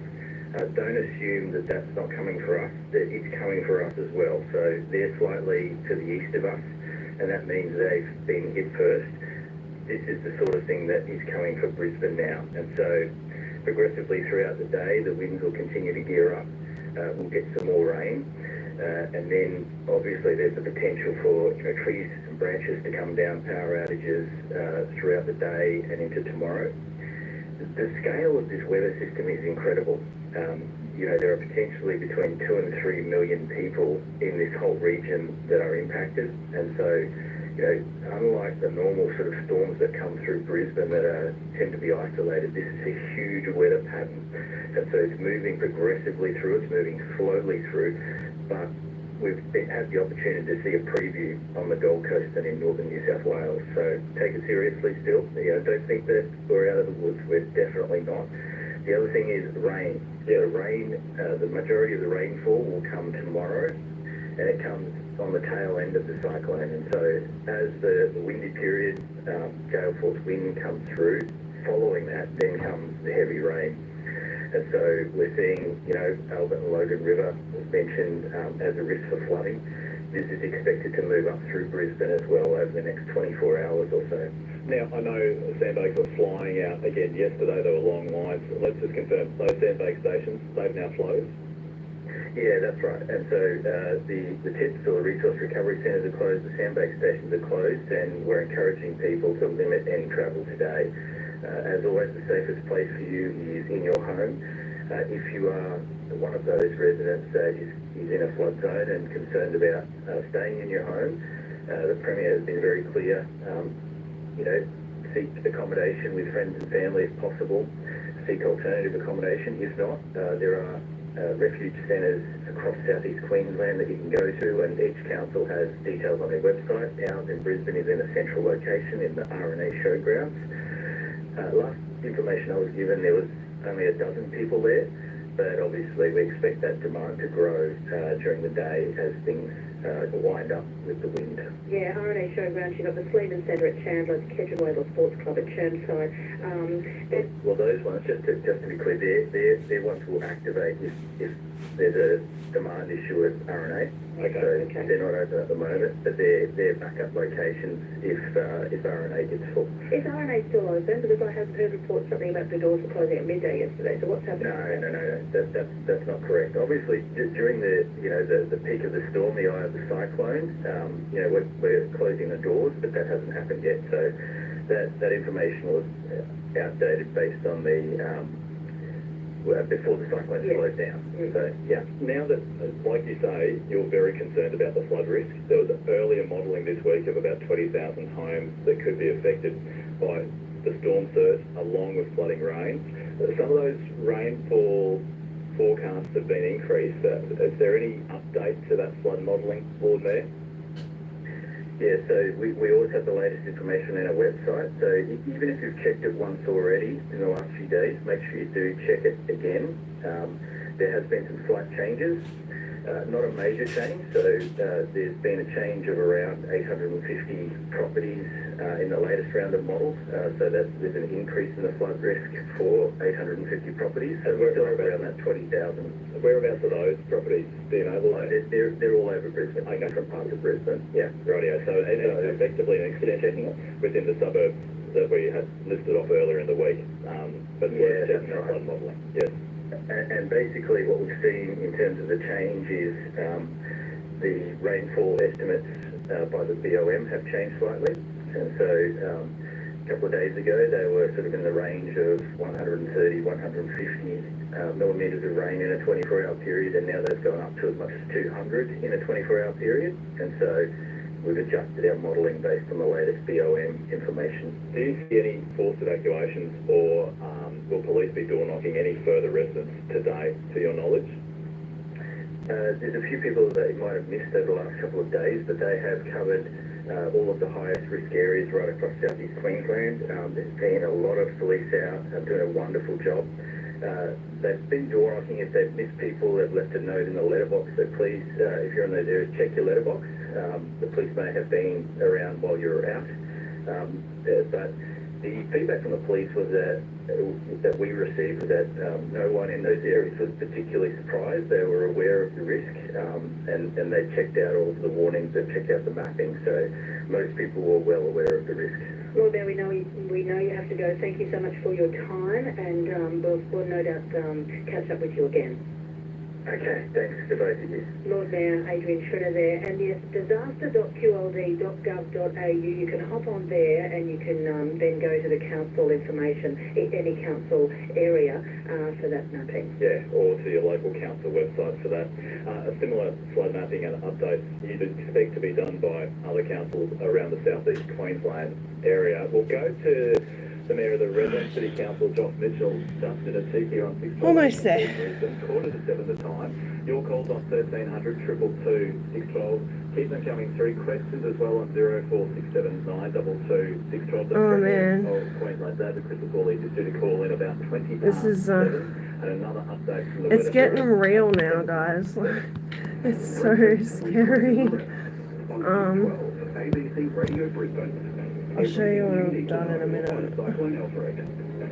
It's a little bit more. 222 612. And on the text line, we're getting messages of support from around the country, people who are tuned into our coverage, including the likes of Laurie, who is in Townsville and on the phone for you as well. Because, Laurie, it sounds like you've been through cyclones many times over. Any particular word of advice or warning that you'd like to give to us southeast Queenslanders? Good morning to you. Morning. The one that I would like to basically say is when it comes time when you have to use the standard emergency warning signal, which is the So I will tell you guys, it started raining. That sound still gives you the So now the weather begins. We'd have to go, what the hell is that? It's a warning signal designed to get your attention and say, hey, this is serious, listen up. Yeah, and that's when, the cyclone is its imminent arrival that you'll start to hear that standard emergency warning signal and the siren. Laurie, we spoke about the noise of a cyclone and how relentless that wind can be. What comes to mind for you when I talk about that? The recent cyclone we had last year was Curiosities. And that was only a very small category one in the howl and wind they changed by for a few hours. Alright. So, you can see, I've been busy. So because there is a gap that runs along the top of the window and down the side, I am stuffing rubbish bags down into that crevice to maybe at least try and stop some of the rain coming through, or from the whole window being taken out. I don't know. The whole thing moves. So yeah, that's kind of where I'm at right now. And as you can see, it's raining. So here, the weather is well and truly here. Oh, that's painful. See you, Swivel, mate. Take care. So yeah, I'm just trying to like do what I can. There's not much I can do because the window's so damaged.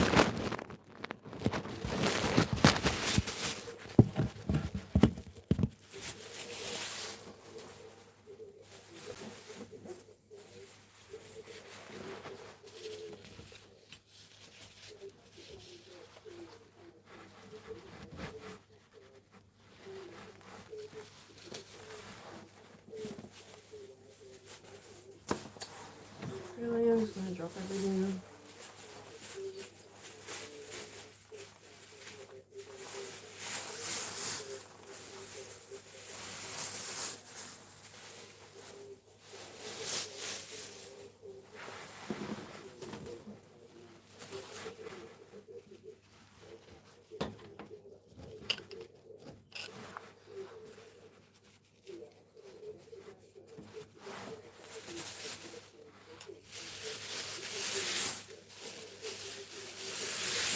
Oh, there's a goer. Oh, honey. Get to safety.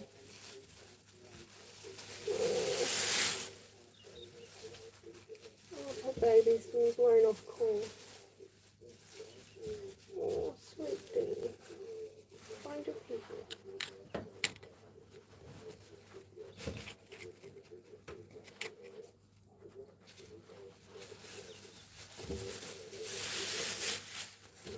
Find the tree, buddy. Go on. It's gonna get rough.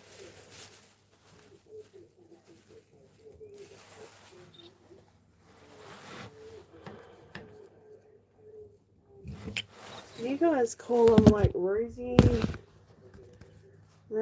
parrots or something? Yeah. He's lost his peoples.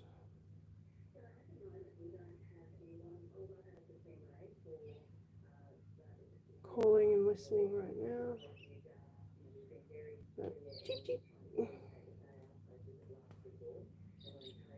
That's an alarm call. He's going, where are you guys? Hey guys, where'd you go?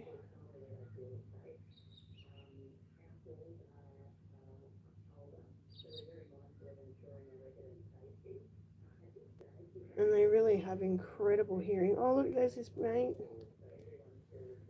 There's the other ones. Oh guys, you better go and find somewhere. Go home. Oh.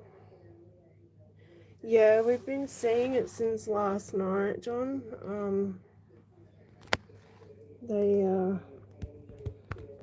They've been telling us because he's been stalled off the coast. Apparently he did a little loop-de-loop last night. And now he's headed for us. But he's slowed down, so he's only going about 7 kilometers an hour now. It's going to get really rough. You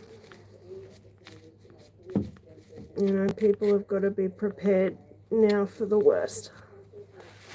Because I'm sure it's going to fucking happen. I'm going to jump off here shortly, go and call my auntie one more time before the power goes out. And let her know that I'm okay. She's, bless her, she's been a bit worried. The news has now started talking about it over there. So,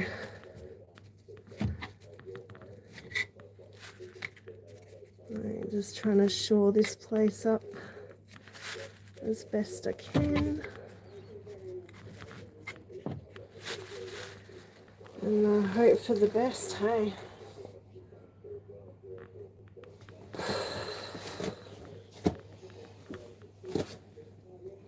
It's a bit scary.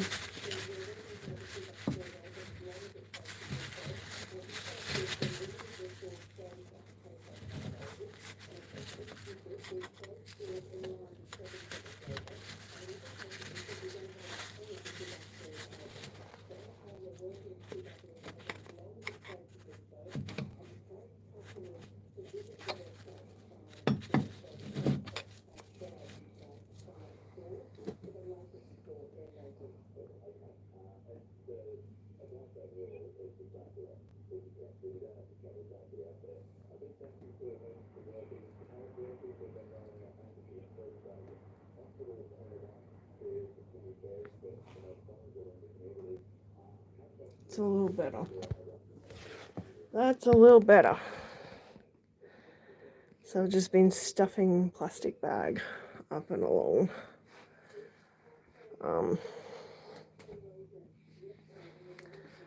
I could actually still do another bag in there. I probably should. That's all I got. That's all I can do.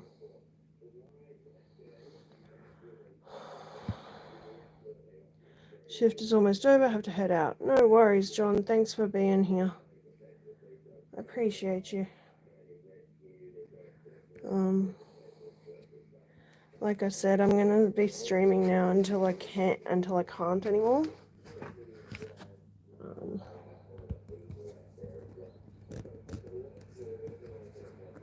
Dude, bro, where the fuck are you going? Everything's shut, my brother. Why are you going out? You're in fucking lockdown over this shit.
It's crazy to me that the birds are still out. Like, they should know by now to be, like, hiding.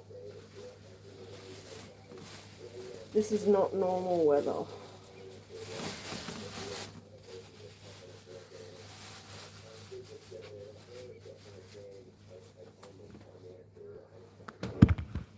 Sorry, guys. Rocking jet. I love this chair.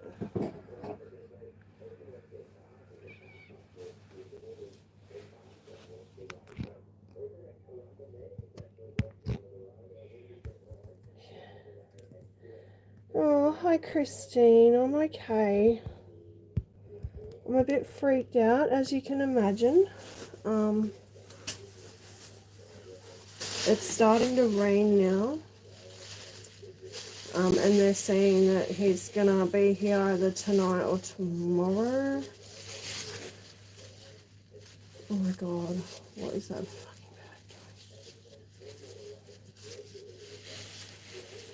bird doing? Now they're starting to act weird.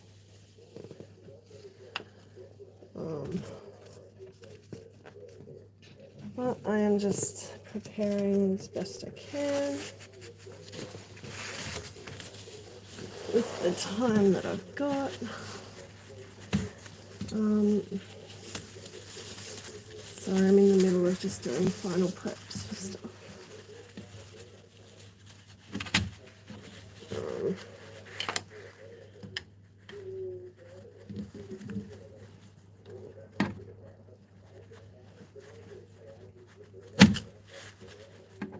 People were out this morning too, like wandering around, which is just kind of creepy. That guy this morning gave me the oogies.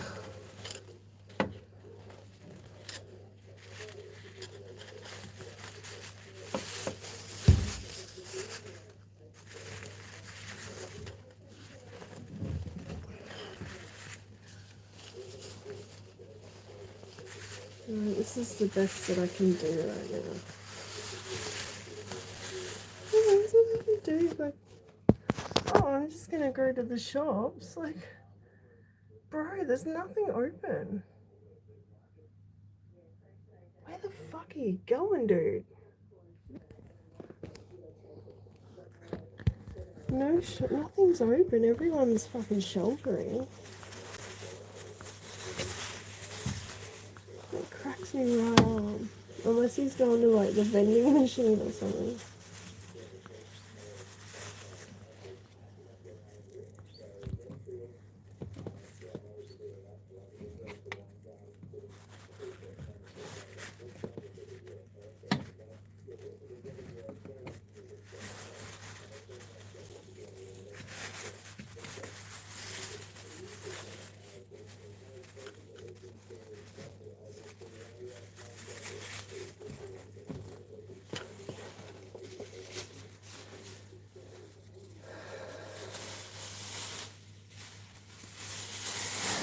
Yeah, like it's getting really real now. You can see that rotation. Holy shit.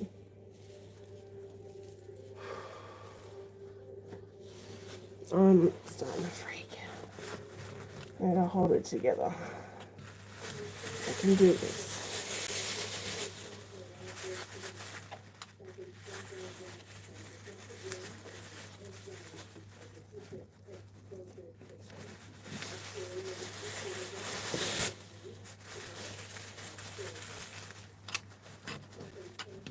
If they're telling people to stay in place, don't go outside.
Okay. You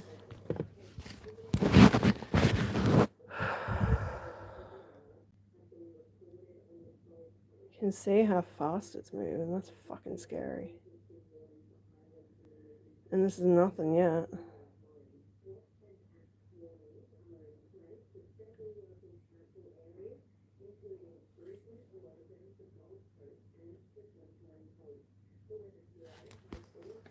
Alright, now I can put the curtains back.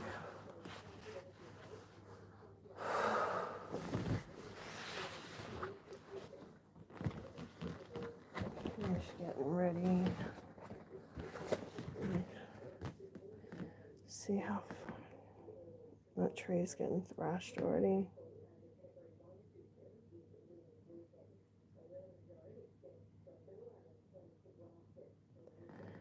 So he's on the way, ladies and gents.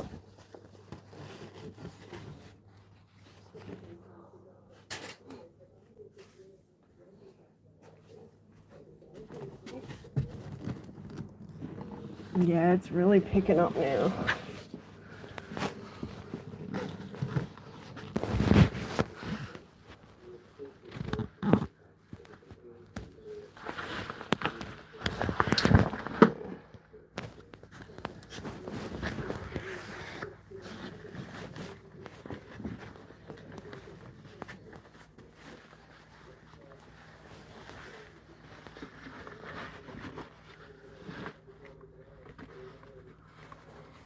Yeah, I'm most worried about this room.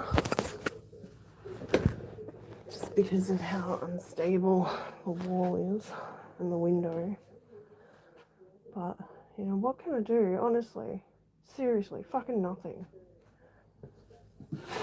At the end of the day, Mother Nature's on her rag. And we've just got to deal with it. Hey, at the end of the day.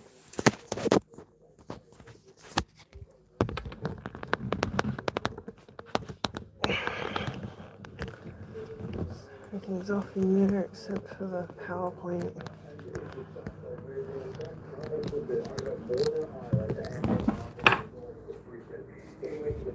Where we're going to see the heaviest impact of this system, and that includes the city of Brisbane. 2 teenagers caught in rough surf on the Sunshine Coast have had a lucky escape.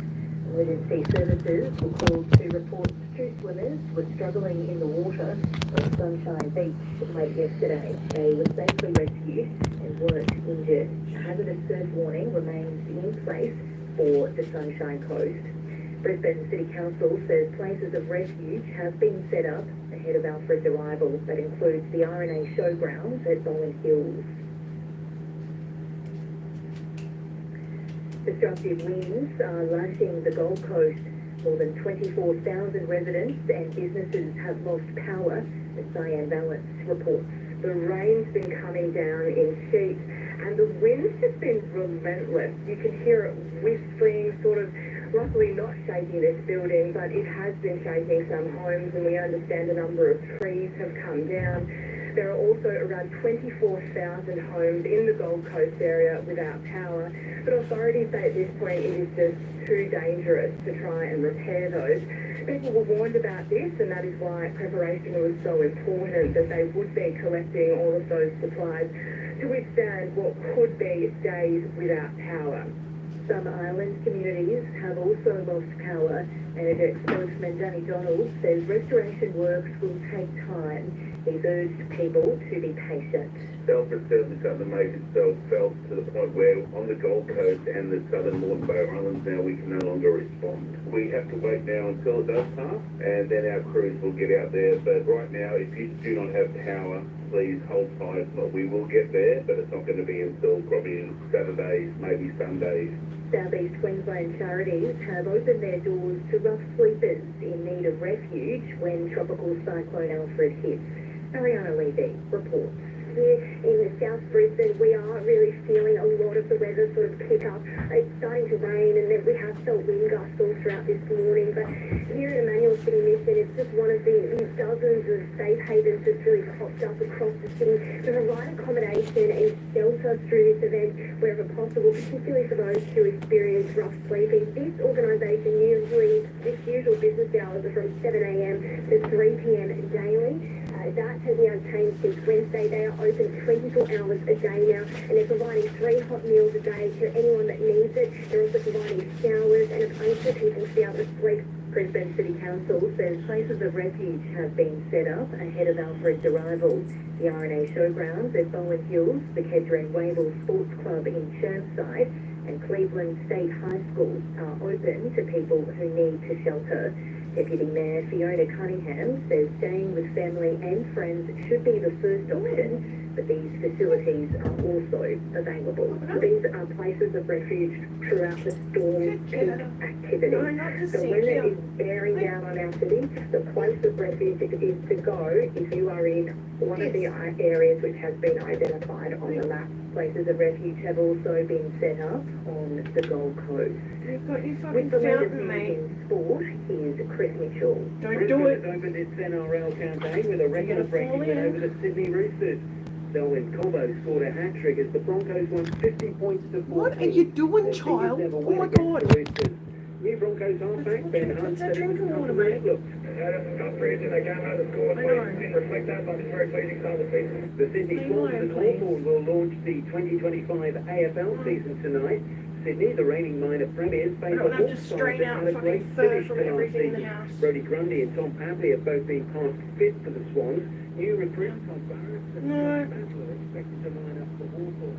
Queensland will resume 6 for 309 after Usman Khawaja made 127 on day one at the Sheffield Shield match in Tasmania. Just don't. Australia hit 6 for 40 on the victory. Leave it alone. 385 in its third city in Melbourne. And Sam Monsters made just 6 runs for New South Wales. The Blues were in trouble at 3 for 17, trailing Western Australia. I'm gonna fucking flip out. And Australia's two-time Grand Slam Whoa, what's it down? Yeah. Oh, you're hiding. I can hide.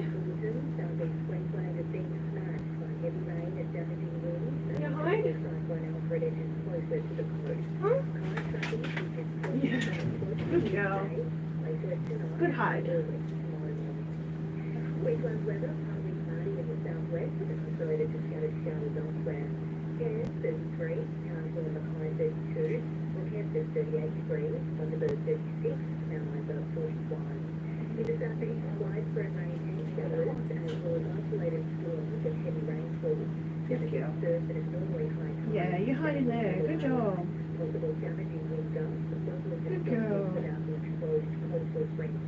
Brisbane, heavy rain and gusty winds possible, high of 25 Comfy? degrees. Ipswich, 26 degrees. Logan, 25 degrees. The Gold Coast also at 25. The Sunshine Coast, 29. Hillside, 24. She'll go to sleep in there now.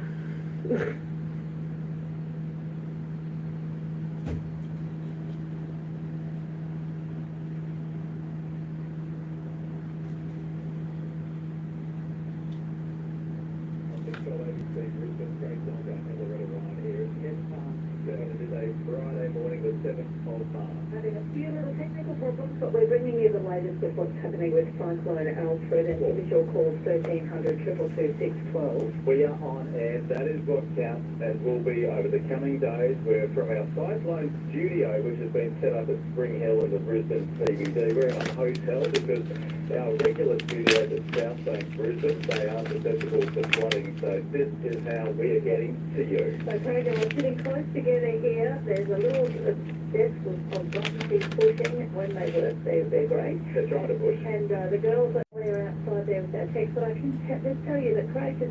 Oh wow, it dropped out. Joined at the hip. He just followed me into the toilet as he was speaking. What are we going to do next? So Don't be a mini cry. next, you're going to leave the toilet. And then he drank my coffee. Oh, sorry. That was fine. From the Queensland. Please. You'll hear from the Queensland Premier before 7:30 to the Weather Bureau next. So tropical cyclone Alfred, just another little loop and slows down overnight, but it is heading our way and tracking towards the Queensland coast. Expected to make landfall in the early hours of tomorrow, passing right over Moreton Island to the eye of that storm, and then the current track map has the eye passing somewhere between Redcliffe and Bribie Island. Christy Johnson is on deck at the Weather Bureau this morning. And Christy, yes, I've got you now. Good morning to you. Whereabouts is Alfred as we chat? Hello. Good morning, Greg. Yes, look, Alfred's still sitting off the coast about 185 kilometres or 190 kilometres east of Brisbane. We're starting to be able to see the eye on our radar now. We've started to coming within that radar range.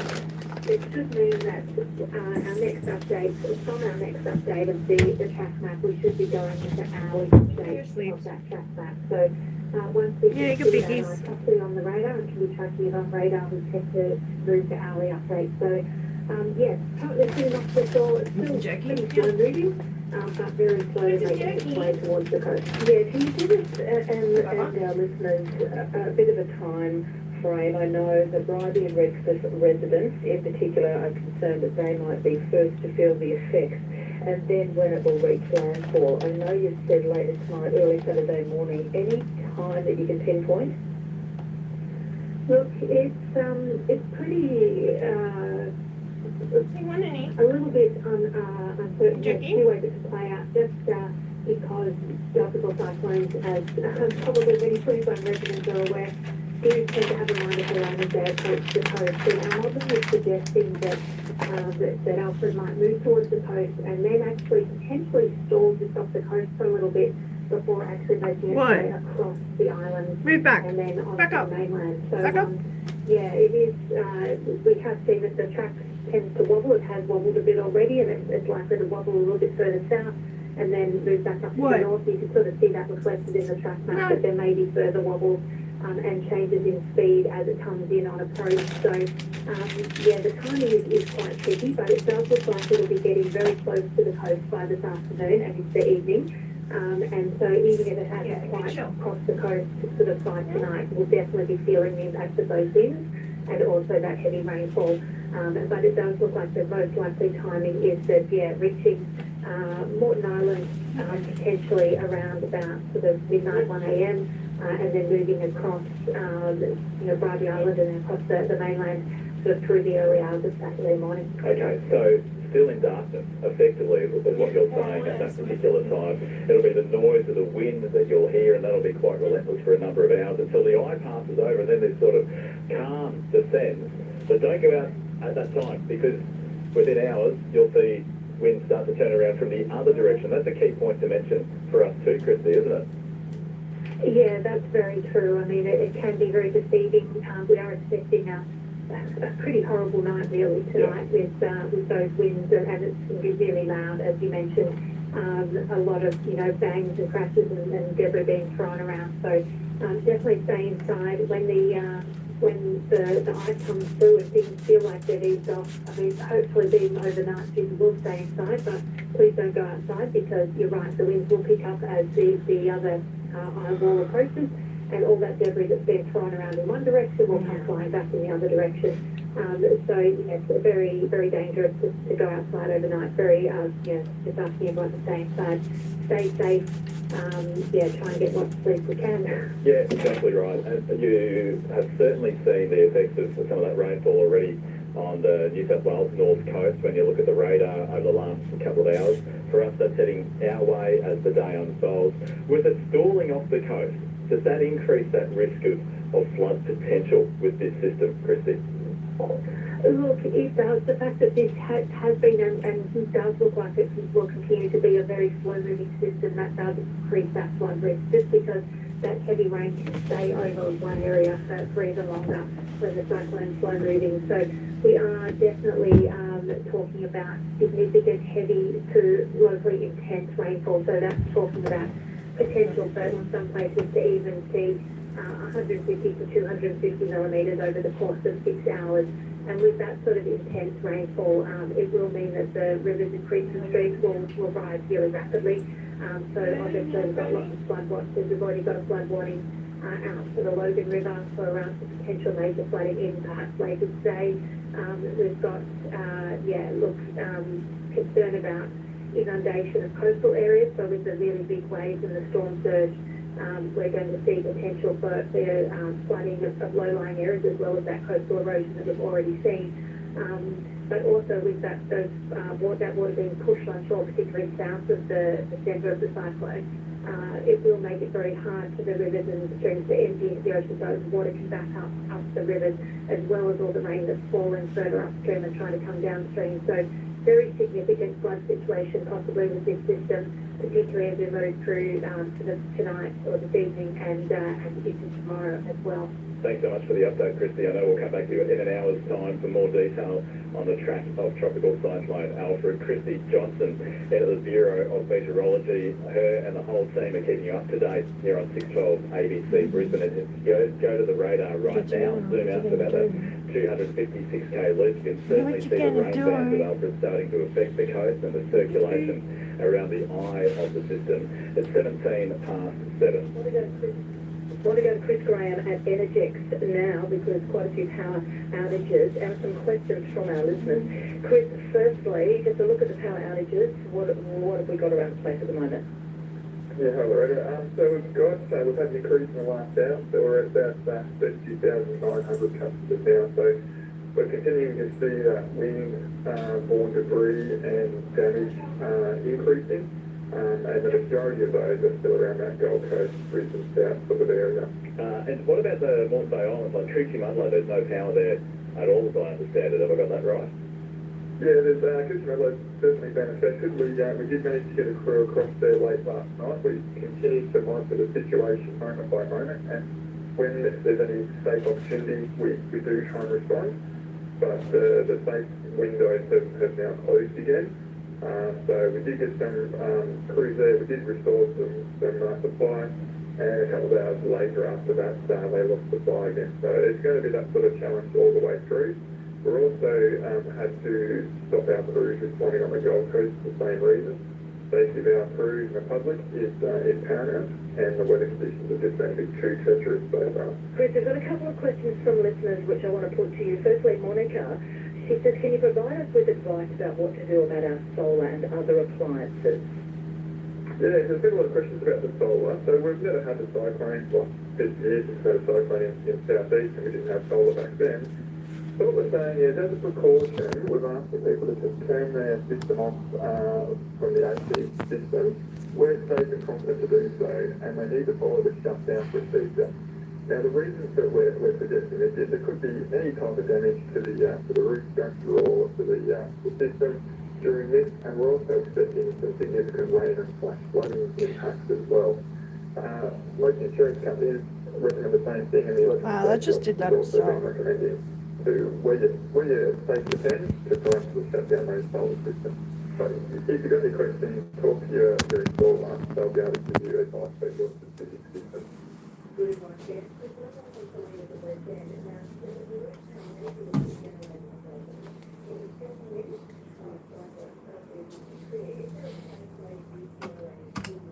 Looks like they're out of battery already.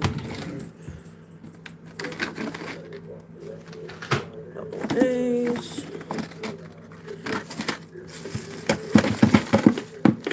Oh, we got double A's. Drawer full of double A batteries. Event in 23-24 and talking to a lady there that had had a generator running just outside the open doorway and she'd been experiencing symptoms from carbon monoxide poisoning because the gases from the exhaust had been blown inside. So really important that use the generator safely, it's well ventilated, only plug it into one appliance at a time, or the cords that go to specific appliances, and never try and plug it into your home yourself. And if you've got a professionally installed changeover switch, that would be the only time you can plug it into your home. Chris, great advice for us this morning on 612 ABC Brisbane. Thank you so much. Thank you. See you, Chris. Chris Graham from Energex. We'll go back to Energex in the next hour as well. These regular updates, that's what we're here for on 612 ABC Brisbane. You can keep your questions coming through as well on 1300 222 612 or text 0467 922 612 to the Queensland Premier. Next. Breakfast with Craig and Loretta on 612 ABC Radio Brisbane. Everything you need to know on Cyclone Alfred. Call 1300 222 612.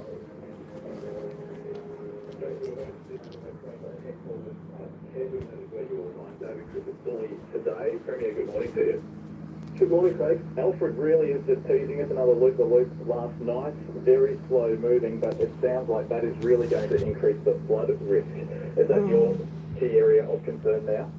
Yep. Yeah, it is, Craig. There's no doubt we've seen some pretty reasonably strong winds overnight on the Gold Coast, 100 kilometres an hour at Wollongong. But you're right, in terms of Brisbane, the forecast is those winds will start to pick up, and the system has started moving towards us.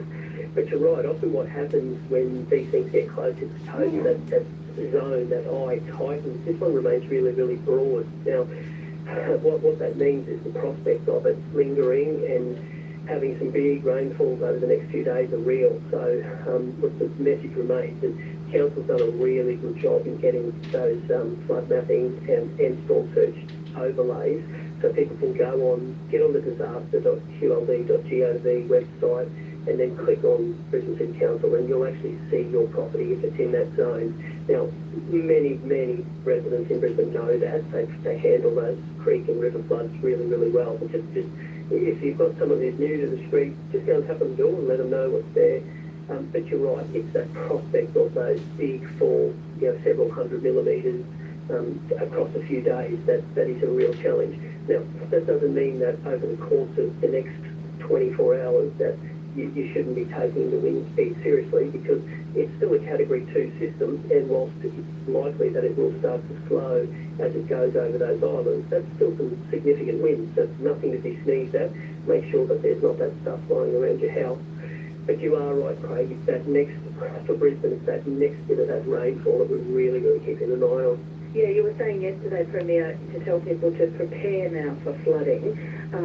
What are you expecting people will need to go to seek shelter somewhere, to go to the evacuation centres? The reason why those maps are so important is at least you know if you are in a potential impact zone. Now, that's important, and with that comes knowing an evacuation plan. We will keep updating people as the information comes to hand, as we get more, but you will expect today, during the course of the day, you're going to start seeing, you'll see the winds pick up, but you're also likely to see that rainfall start to pick up, and the likelihood of that weekend rain being really heavy is real. So you've got to know the area you're in, you have to know your evacuation plan, you have to do all those things right, and councils do have a refuge centre that's open, but ultimately the best place to be, the most comfortable place, the place that's best for your welfare is with friends or family. If you do have the capacity, if you have to evacuate, if you can go to a hotel, obviously, if you have the means. But those centres are there if you don't have other options. And it's important that the number one thing is if you are in harm's way, you shouldn't be there. But we'll keep giving that information as it comes and as we get that forecast through. We'll run you through details of some of those places of refuge in the next half hour. There were about a dozen people at the RNA Showground site, about 40 at the sites being run by the Moreton Bay City Council. So, David Christopherli, we've had days of preparing, days of the messaging. But yesterday, there might have been a chance of complacency creeping through. What's your, I guess, to family and friends? They look out their window this morning, even in the heart of Brisbane, they're seeing the wind start to pick up. They're saying, take this seriously. You've been through cyclones before yourself, David Christopherli. You know about the noise that comes, the winds that can be relentless for hours. How do you describe, on a personal basis, what people are about to go through? Look, the big events are always daunting, but I also want to give people reassurance that you do get through them. And growing up in North Queensland, I've been through many, including some big ones like Yardi. You do get through if you do the little things, and I want that to be my overwhelming message to people. Of course you should take it seriously, and I hope people are seeing that I've taken it seriously, and so have all the agencies. We've done everything we can in terms of pre-positioning staff in key areas, generators. We've got 1,200 Energex staff who are ready to rumble and go and pick up, reconnect power, because that's going to be a big challenge. There's 800 Ergon staff from the other end of the state ready to return the favour from what happened a few weeks ago. That makes you pretty proud to be a Queenslander, I can tell you. But overwhelmingly, I just want people to know that as I get information, I'll give it to you. But I do believe that we'll get through this. I genuinely do. And I do believe that people have taken it seriously.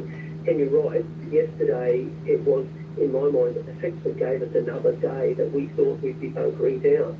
And with that other day, I've seen, even this morning, driving in early ahead of the 5 a.m. briefing, where you normally see cars on the different streets, there's so many cars been tucked away, so people have found room in their garage for their car, and I think people have taken it seriously, and you just don't realise the difference that makes. I'll put it into perspective. If your car stays on the street and all of a sudden there's a heap of rain and a tree's got loose soil, it falls on your car. The difference that makes to you being able to get back your everyday life is huge. All of a sudden you're going through an insurance claim and you don't have a mode of transport, you might miss a shift at work. They're the things that make a massive difference. So if you do the work early on, what it means is our response, and indeed your response, is so much quicker, and you can go straight into recovery, and that recovery, it's the little things in recovery. If you make sure that everything's ready to go, people then feel more confident, and people book in as well. So I want people to know there will be 0 daylight between response and recovery. Whatever that looks like, we will be there. And as Craig said earlier, Loretta, there is that real prospect of it being, because it is such a broad system, it could bring a lot of rain. But the vast majority of people in Brisbane know how to handle that, so I'm really confident. Yeah, Premier, a lot of rain, that's right, even though it is slowing, but that's going to bring us a lot of rain. We want to know about SEQ water and the dam releases. What's the latest there? Well, they updated Queensland yesterday, so they will continue to do those releases based on their manual and the emergency procedures that's there. So following the Commission inquiry of the 2011 floods, that was put in place. So they have what they call an emergency plan. They have the manual attached, and the decisions are made by that head engineer, the lead flood engineer. What I want to see is for them to continue to update Queenslanders, and the Minister ensured that occurred firstly a few days ago. I just want them to keep updating Queenslanders so people can see what is happening in real time. There has to be full visibility. I hope that people have seen during this event. What I want to do is give people every bit of information. Yesterday we were walking out to a press conference and we literally received some information a few minutes before walking out, and rather than keep that to the afternoon, I'll share it, because if you do that, I think people make more informed decisions. And it shouldn't just be us, it should be right across the board, and with that comes a greater level of public trust, and I think that's really important in a disaster event. And the Premier of Queensland, David Crisafulli, thanks so much for joining us this morning. I really appreciate your time, guys. Thank you very, very much. Live from Emergency Management Queensland headquarters, your calls, your texts, keep them coming through. 1300 222 612 or 0467 922 612. News is next. It's 7:30.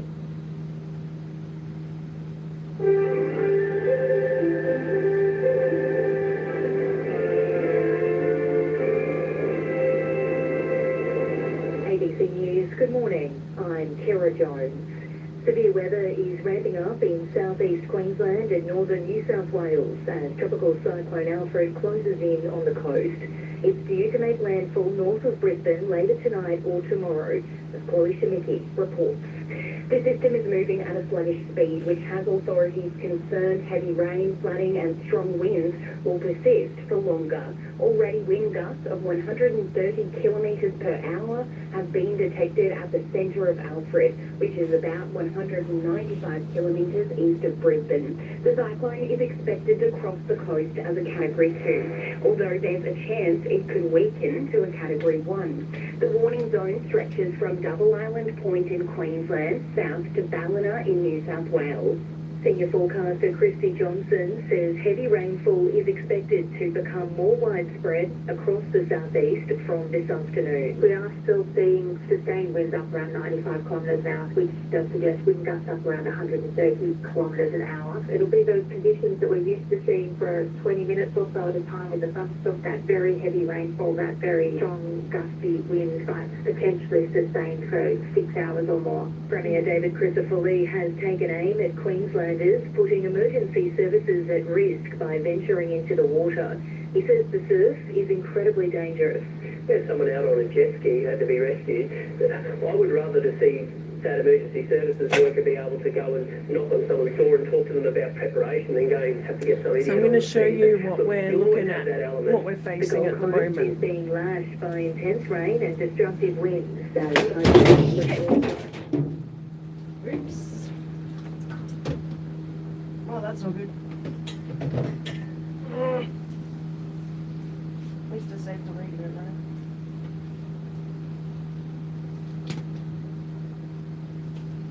You guys are going to dip when you see this. This thing is massive.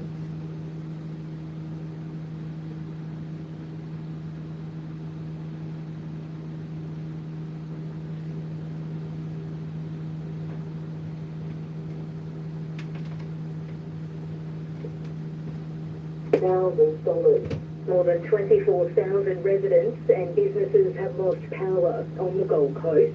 Energex spokesman Danny Donald says restoration works will take some time. We're creeping up to 30,000 customers in SEQ without power, and the worst affected area is the Gold Coast, where nearly 25,000 of those lay at the moment. But also of the Bay Islands and Redland City, we've got more than 2,000 out, and nearly another 1,000 up the Sunshine Coast. Gold Coast resident Sally Branson is sheltering with her family at her mum's house. Our house was going to be less safe, so that's why we made the decision. And as per the advice, this is the best way we can look after everyone we need. This is double story, we've got options to go upstairs. We've also identified the safest place in the house. Conditions are expected to intensify in Brisbane later today. Lord Mayor Adrian Schrinner is urging residents to limit travel. You've seen the images and the impact on the Gold Coast and in northern New South Wales. Don't assume that that's not coming for us. That it's coming for us as well. So they're slightly to the east of us, and that means they've been hit first. this is the sort of thing that is coming for Brisbane now. Briefly in sport, the Brisbane Broncos have opened their 2025 NRL season with a record win over the Sydney Roosters. Andrew Moore reports. The final score in favour of the Broncos by 50 points to 14, their biggest winning margin ever against the Sydney Roosters. That club was also the last team to concede 50 points or more in an opening round game in 2009 against South Sydney. Brisbane raced in 9 tries to 3 before a crowd at the Sydney Football Stadium of 23,236. Captain Adam Reynolds was superb for the Brisbane Broncos as Brisbane make a great start for new coach Michael Maguire. Andrew Moore, ABC Sport, Sydney. Weather in the southeast, widespread rain and showers, as well as isolated storms and heavy to locally intense rainfall, increasing later in the day as Cyclone Alfred approaches the coast, damaging surf and abnormally high tides south of Double Island. Brisbane, heavy rain and destructive wind gusts, a top of 25 degrees, Ipswich 26, Logan 25, the Gold Coast also 25, the Sunshine Coast 29, Toowoomba 24. ABC News. Breakfast with Craig Zonka and Loretta Royce, covering Cyclone Alfred on 612 ABC Radio Brisbane. Call 1-222-612. 25 to 8, good morning as you wake up and we broadcast to you from Spring Hill from the hotel we're in, our emergency headquarters. I can look out the windows here and see that there is some wind in the air. It's a different type of wind than just a normal breezy day. It's a bit more blowing. There's something in it, and also it's grey sky. What's it said like it looks like? So a bit of rain has started to come down. 1300 222 612. We're trying to keep you updated right across the day and across the evening for Cyclone Alfred, waiting for it to fall sometime, late tomorrow, early, hang on, what day are we on? We're on Friday, so this is Friday. Early tomorrow. What day are we on? Tomorrow morning, we've got the Bureau saying for landfall. It was pretty slow moving overnight. We've got the latest tracking information for you in a tick, and that's set to be updated again just closer to 8 o'clock. Here on 612 ABC Brisbane. Other things that we want to start across, the power situation. Tens of thousands of South East Queenslanders already without power, most on the Gold Coast, because that is where the... So that's what we're looking at right now, guys. Recorded along that's Alfred there. Heavy rainfall. We'll take you to some of the island communities as well, which are going to be the Now, first I'm going to bring up the full tracker. of Cyclone Alfred. As it stays off the coast, has become slow moving. And that's going to give us the our other trajectory, factor is right? The extended rainfall that we may see as part of it. So flood risk in the Brisbane City Council. It's looking like some new flood modelling. I am right in the path, guys. Properties now added to that. There's my suburb right there. Category 2, the cyclone, slow moving, it's stalled. This is going to suck. Then stall further, then make its move to the island. So the Bureau was trying to put a time frame on it. It's very hard to put that on it, but in the early hours of Saturday morning. Yeah, across Moreton Island, and then So we're looking at possible landfall between Redcliffe and Bribie. Sort of so there's Bribie Island. Redcliffe's down right now. here. ABC Radio. We're looking at Saturday at this point in time. 195 k's east of Brisbane and 180 kilometres east-northeast of the Gold Coast, slowly moving west towards the southeast Queensland coast. And for now, Alfred is expected to cross the coast later tonight, as we've said, or early Saturday morning, most likely close to Moreton Bay. Yeah, we're talking about that patch right now between Bribie and Redcliffe, but it is jumping around with every update that comes from the Bureau. There are this is showing weather. For the entire southeast Queensland coast area. So stretching from Nambucca Bring east, up the you see satellite. 6-hourly rain totals between 200 and 250 millimetres, and 24-hour totals between 350 and 450 millimetres are possible across parts of today He's, and of course into tomorrow. Yeah, hanging out over here. Over southeast Queensland and northeastern New South Wales. He's on the way. We're seeing all of that rotation there now. And life-threatening flash And will occur near and south of the Cyclone Centre as Alfred approaches and crosses the coast. Now, due to the very slow-moving nature of the cyclone, looking at the wind. there is a very high risk of significant impacts due to that widespread heavy rainfall over the coming Where days. is he? Separate severe weather warning and flood That's watches weird, now are he's just current showing up for there. southeast That's Queensland. bizarre. Also watching out for this dangerous storm tide likely about the coastal foreshore. We've already seen pretty extensive He's erosion basically just around the hanging Gold out off Coast the beaches coast where right dunes now. have become cliff-like in parts. And they're expecting him to just kind of come in between the two through islands Yamba, and then including smack the Gold into Coast us. and Byron Bay, of course. But normally high So tide hopefully, also likely to continue causing minor bouncing flooding. off the islands And might coastal help dissipate him a bit, but we're not looks to be hopeful at all. close to high tide in the early hours tomorrow. So there he something to be is. aware of. Those damaging wind And I'm gusts right to in that 127 path. metres per hour are developing near the coast between Cape Morgan and Cape Byron. Are expected to develop along the remaining southeast Queensland and northeastern New South Wales coastal and island communities between Noosa and Ballina this morning. So you can see they've tracked him for a fair way. Far north as Double Island Point. Those damaging winds are forecast to persist through today. Their models are pretty accurate at this point in time, Destructive so wind gusts up to 155 kilometres per hour may develop about coastal and island locations near and to the south of the cyclone centre. So that southern flank of Alfred, where the most severe weather will be. There's a major flood warning current for the Logan and Albert rivers, with moderate to major flooding possible at both deserts from later this morning. An emergency warning current for Redland Council Island communities. If you're on one of those islands, you should take shelter now. There's also multiple watch and act warnings in place across local council areas of southeast Queensland.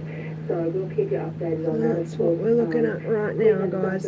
Everywhere south of Alfred is getting pummeled right now. Warnings, and you can hop on there and log on to your local council's disaster dashboard, websites or social media. And that's really helpful because that's where that flood modelling is. So 3,100 homes at risk in the Redland Council area, just over 20,000 homes at risk of flooding in the Brisbane Council area. We'll bring you updated figures as we get them through from other councils around southeast Queensland. And it's not just those coastal areas. So he's but then slowed that right heavy down. rain, parts of the scenic rim. You know, those higher parts of the scenic rim will be of particular concern as we get Although into he's the picked up weekend. a little bit. And then even into the likes of Ipswich. and Picked so up on. since There are last already night. He's 10,000 now about southeast Queenslanders 102 about kilometres an hour. flights in and out of Brisbane Airport have been suspended until further notice.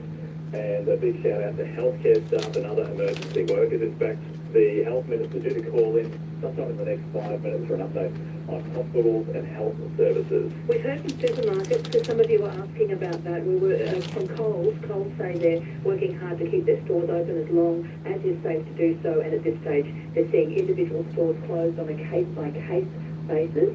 So just keep an eye out on that. You can go to their websites, the Coles websites, to find the stores. And Woolies, some Woolworths stores have closed today. However, there are quite a few locations saying they are open from 7 to varying times. So check your local store opening hours if you need to. But let's be honest, stay off the road. If you don't have to be out, don't be on the road. That is the key advice from authorities as the weather certainly deteriorates this Friday. Breakfast with Craig and Loretta on 612 ABC Radio Brisbane. Everything you need to know on Cyclone Alfred. Call 1300 222 612. 18 to 8 right now. Speaking of some of those most exposed areas of Queensland that are going to see the effects of Cyclone Alfred, what about Moreton Island? Let's head there now, and hotel manager at Tangalooma Island Resort, Brianna Priya-Brzezicki, is on the phone. Bree, what's it like outside your window right now? Well, it certainly has picked up, so definitely lots of swell, and the wind is picking up. It's not unusual for us to have this kind of wind, but I can only imagine how much it's going to pick up over the rest of the day and into evening. And how long have you lived on Moreton Island for? 30 years. 30 years. So when you heard the cyclone was coming earlier in the week, what went through your mind, Bree? The first thought was, well, that's one I haven't experienced yet. Yeah. Been through bushfires and floods and COVID and, yeah, definitely. And, we also, we've been through storms and got through them over The worst thing to say or do in a hospital.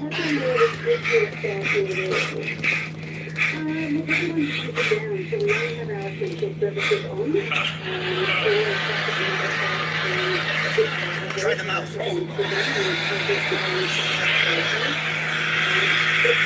World's worst. Definitely challenging with the way that she's changing the goalpost. So, well, I guess we're just trying to adapt to that. And when you make that call that everyone indoors and everyone home and no one's supposed to be out anymore. So I think that's what we're just monitoring at the moment. Yeah. And how many people on the island or at the resort itself? Well, honestly, we're empty, aside from staff that do live here and a handful of guests. Yeah. But We even do in have terms of emergency staff, services here, yeah, even in terms of your staff, you're still talking about a couple hundred people. absolutely, yeah. We are. We are a very good close community. We're all keeping in touch with each other. We're all within a hand's breadth of each other. So, we're going to ride this out together. Hopefully we come out the other end as unscathed as possible. But I think that we're all expecting there's going to be damage. There's going to be a massive cleanup after it's done as well. What you're telling us is, if you weren't best friends before, you will be in the next 24 hours. And so that's it. So this is an island resort. You're off the coast, effectively isolated for the next couple of days. You're hoping communications stay up. Power. You've got power on the island. Absolutely. So we're self-sufficient. So we generate our own power and treat our own water storage, and have our own water system. So in terms of our infrastructure and our, for keeping everybody with powers and lights, we're not terribly concerned. We've got a massive power station that has, it's almost like two power stations, so if something happens to one side, we've still got backup to go. So in terms of that, we're quietly confident, but we have, of course, have backups, and we also have emergency services stationed here at the resort. We've been working very closely with the QAS and TPS and National Parks, keeping in touch with everybody and making sure that we follow advice that we receive as well. I know you're well stocked with food and those essentials. Can I ask, how many sets of Monopoly do you have to go around? Oh, look, we've got a bucket load of them. Don't Okay, worry that's about that. good. Yeah. Or charades. You remember you used to play charades? Charades, yeah. We've developed for things like Catan. Who doesn't love a good game of cards or strategy? Yeah. So, One message we've had from Victoria is to reduce any anxiety and stressful feelings, you should do some exercise while you're at home. It really does help, and she knows that from working sort of in that space to reduce anxiety. So maybe there's... Oh, thank you for the advice. Yeah. Well certainly, we are sending out updating messages to our staff regularly. So we'll include that in our next update to suggest that as well. And yeah, she said the kind of fight response that our body is affected by in any stressful situation can be somewhat alleviated by mindful movement. Okay, so aerobic style. Yoga style, probably. Okay, watch out for a video from Loretta Ryan, who was the previous race instructor, to go up on our socials today. With narration by Victoria. Exactly. Well, Bree, can we wish you all the very best? Like you say, the wind's picking up at Tangalooma at the resort where you are on Northern Island, and I'm sure we'll chat to you in the coming days to see how you fare. Yeah, you all stay safe as well. Thank you. Brianna Privensky, who is the hotel manager at Tangalooma, a couple of hundred staff members, and then emergency service, and the Bambo police officers and the like. 13 to 8 at the time here on 612 ABC Brisbane. I like your questions too about the hospitals and what is happening there. Tim Nichols is the health minister. Good morning, Minister. Good morning, Loretta. Good morning, Craig. Can you give us an update on our hospitals?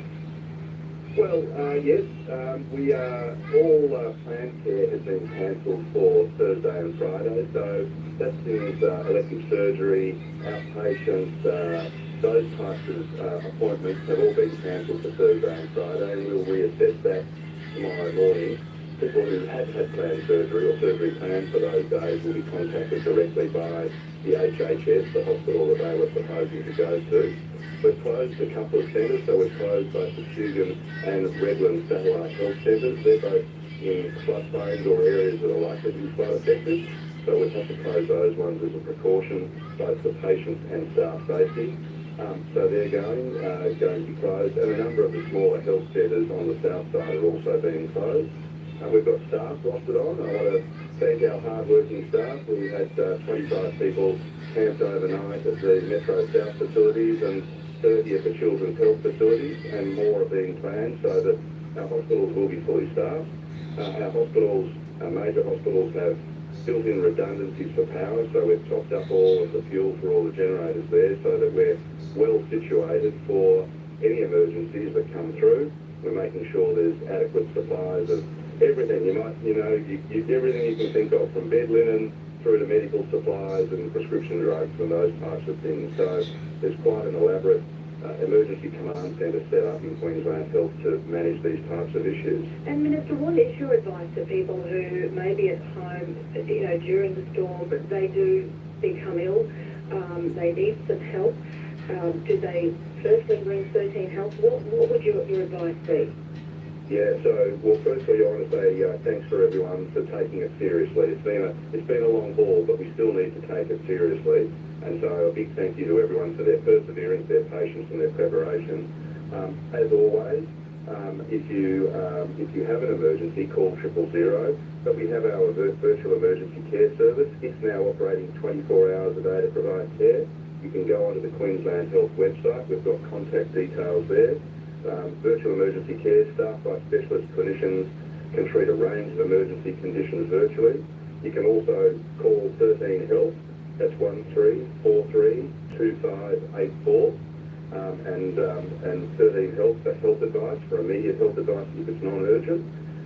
So those are all available, together with obviously our Queensland Ambulance Service personnel who remain on duty but obviously can't come out in the midst of the 130, 140 kilometre an hour winds. But certainly virtual emergency care and 13 Health are available. 000, please, in an emergency. We can give some assistance and guidance through QAS. Well, hats off to all of those health workers who are, you're saying, rolling out the flags, the mattresses, the sleeping bags, whatever it may be, and our hospitals and health centres to keep them ticking over at such a time for us here in South Queensland. Minister, appreciate the update this morning. That's a pleasure. Thanks, Craig. Thanks, Loretta. Tim Nichols, the Queensland Health Minister, 10 to 8 the time on 612 ABC Brisbane. So Alfred has been teasing us for days, but really the next 24 hours is crunch time. You should be already prepared, have things sorted in an emergency kit, maybe put some documents together in a waterproof bag, things like your passport, licence, bank account details, even birth certificates. That can be helpful to have. Should you be in the situation where you need to leave your home, the best idea would be to make that decision today and go to friends or family. That is the key piece of advice from authorities. There are a number of places of refuge and evacuation centres that have also been set up. For the Brisbane City Council area, there have been a dozen people staying at the RNA showground, so that one is still open. Should demand require, there is capacity to open up the Sleeman Centre at Chandler and also another place of refuge at the Kedron Mobile Sports Club at Chermside, but they are not open yet. In the Redland City Council area, there's a number of venues, from the Cleveland State High School at Cleveland, the Russell Island Community Centre on Russell Island, the Dunwich Community Hall on North Stradbroke Island, the Macleay Community Hall on Macleay Island, on Lamb Island at Pioneer Hall, and Coochie-Mudlow Island in that community hall there as well. They are all places of refuge, effectively a place just to see out and ride out the storm. In the Moreton region, Caboolture Memorial Hall, Hope Centre in Rothwell, the Strathpine Community Centre as well. In Logan, the Caddies Community Centre, Jim Boomba, the Fania Community Centre, the Logan Metro Indoor Sports Centre. On the Gold Coast, the Nerang Bicentennial Centre is closed, but there is the ones that are open are the Runaway Bay Indoor Sports Centre, Burley Waters Community Centre, and up the coast, Caloundra Indoor Stadium on the sunny coast. As I understand, that's on standby for activation as it is required. So are these ones, Venue 114 Bock Arena and the Sunshine Coast Stadium, so standby as well. Okay, so we'll stay across that situation. On 612 ABC Brisbane, 8 to 8 right now, trying to answer some of your questions as well that come through on the text line as you make those final preparations. John from Griffin. Morning, John. You've got a question that you want solved. What is it? Good morning, Craig and Loretta. I'm torn between two beliefs regarding the pressure in the house. I'm told that to open up windows on the leeward side and reverse if the wind changes.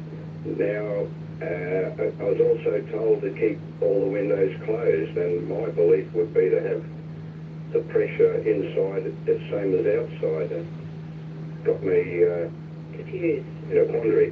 John, you know what? We've found someone who can answer that for you, and you're not the only one asking these questions.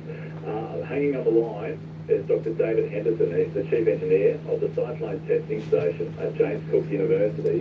David, good Hey, morning to you. Fever. Thanks for picking up the phone. Can you answer that question from John first up about the pressure and whether you should open a window on the leeward side of your house, for instance? Okay, I'll have to give you the theory, and everyone can make their own choice on it. So with what the house is, so you say it's a large box, and as that wind is pushing on one wall of that box, that's the windward wall.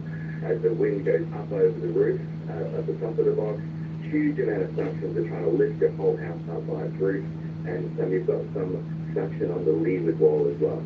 With all that positive pressure pushing on that windward wall, if a window breaks or a door blows in, that positive pressure instantaneously enters into the building station, could be really almost doubling the load that's pushing up on your roof.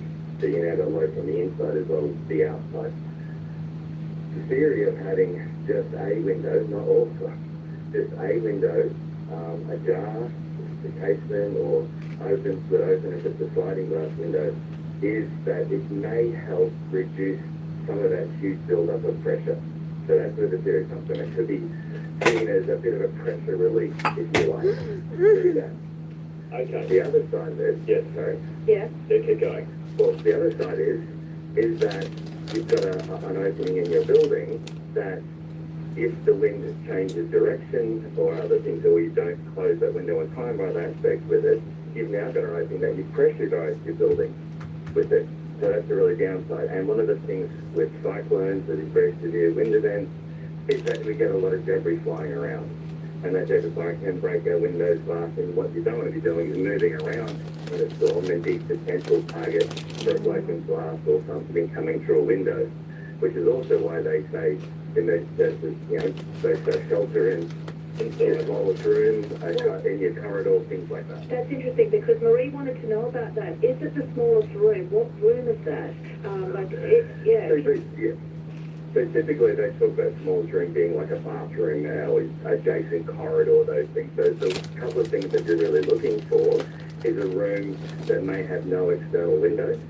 So you don't are getting a risk of the wind and rain coming in you or the broken glass. So bathrooms typically have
all in this together. Alright guys, give me about half an hour. I'm going to go give my auntie a call, let her know what's going on,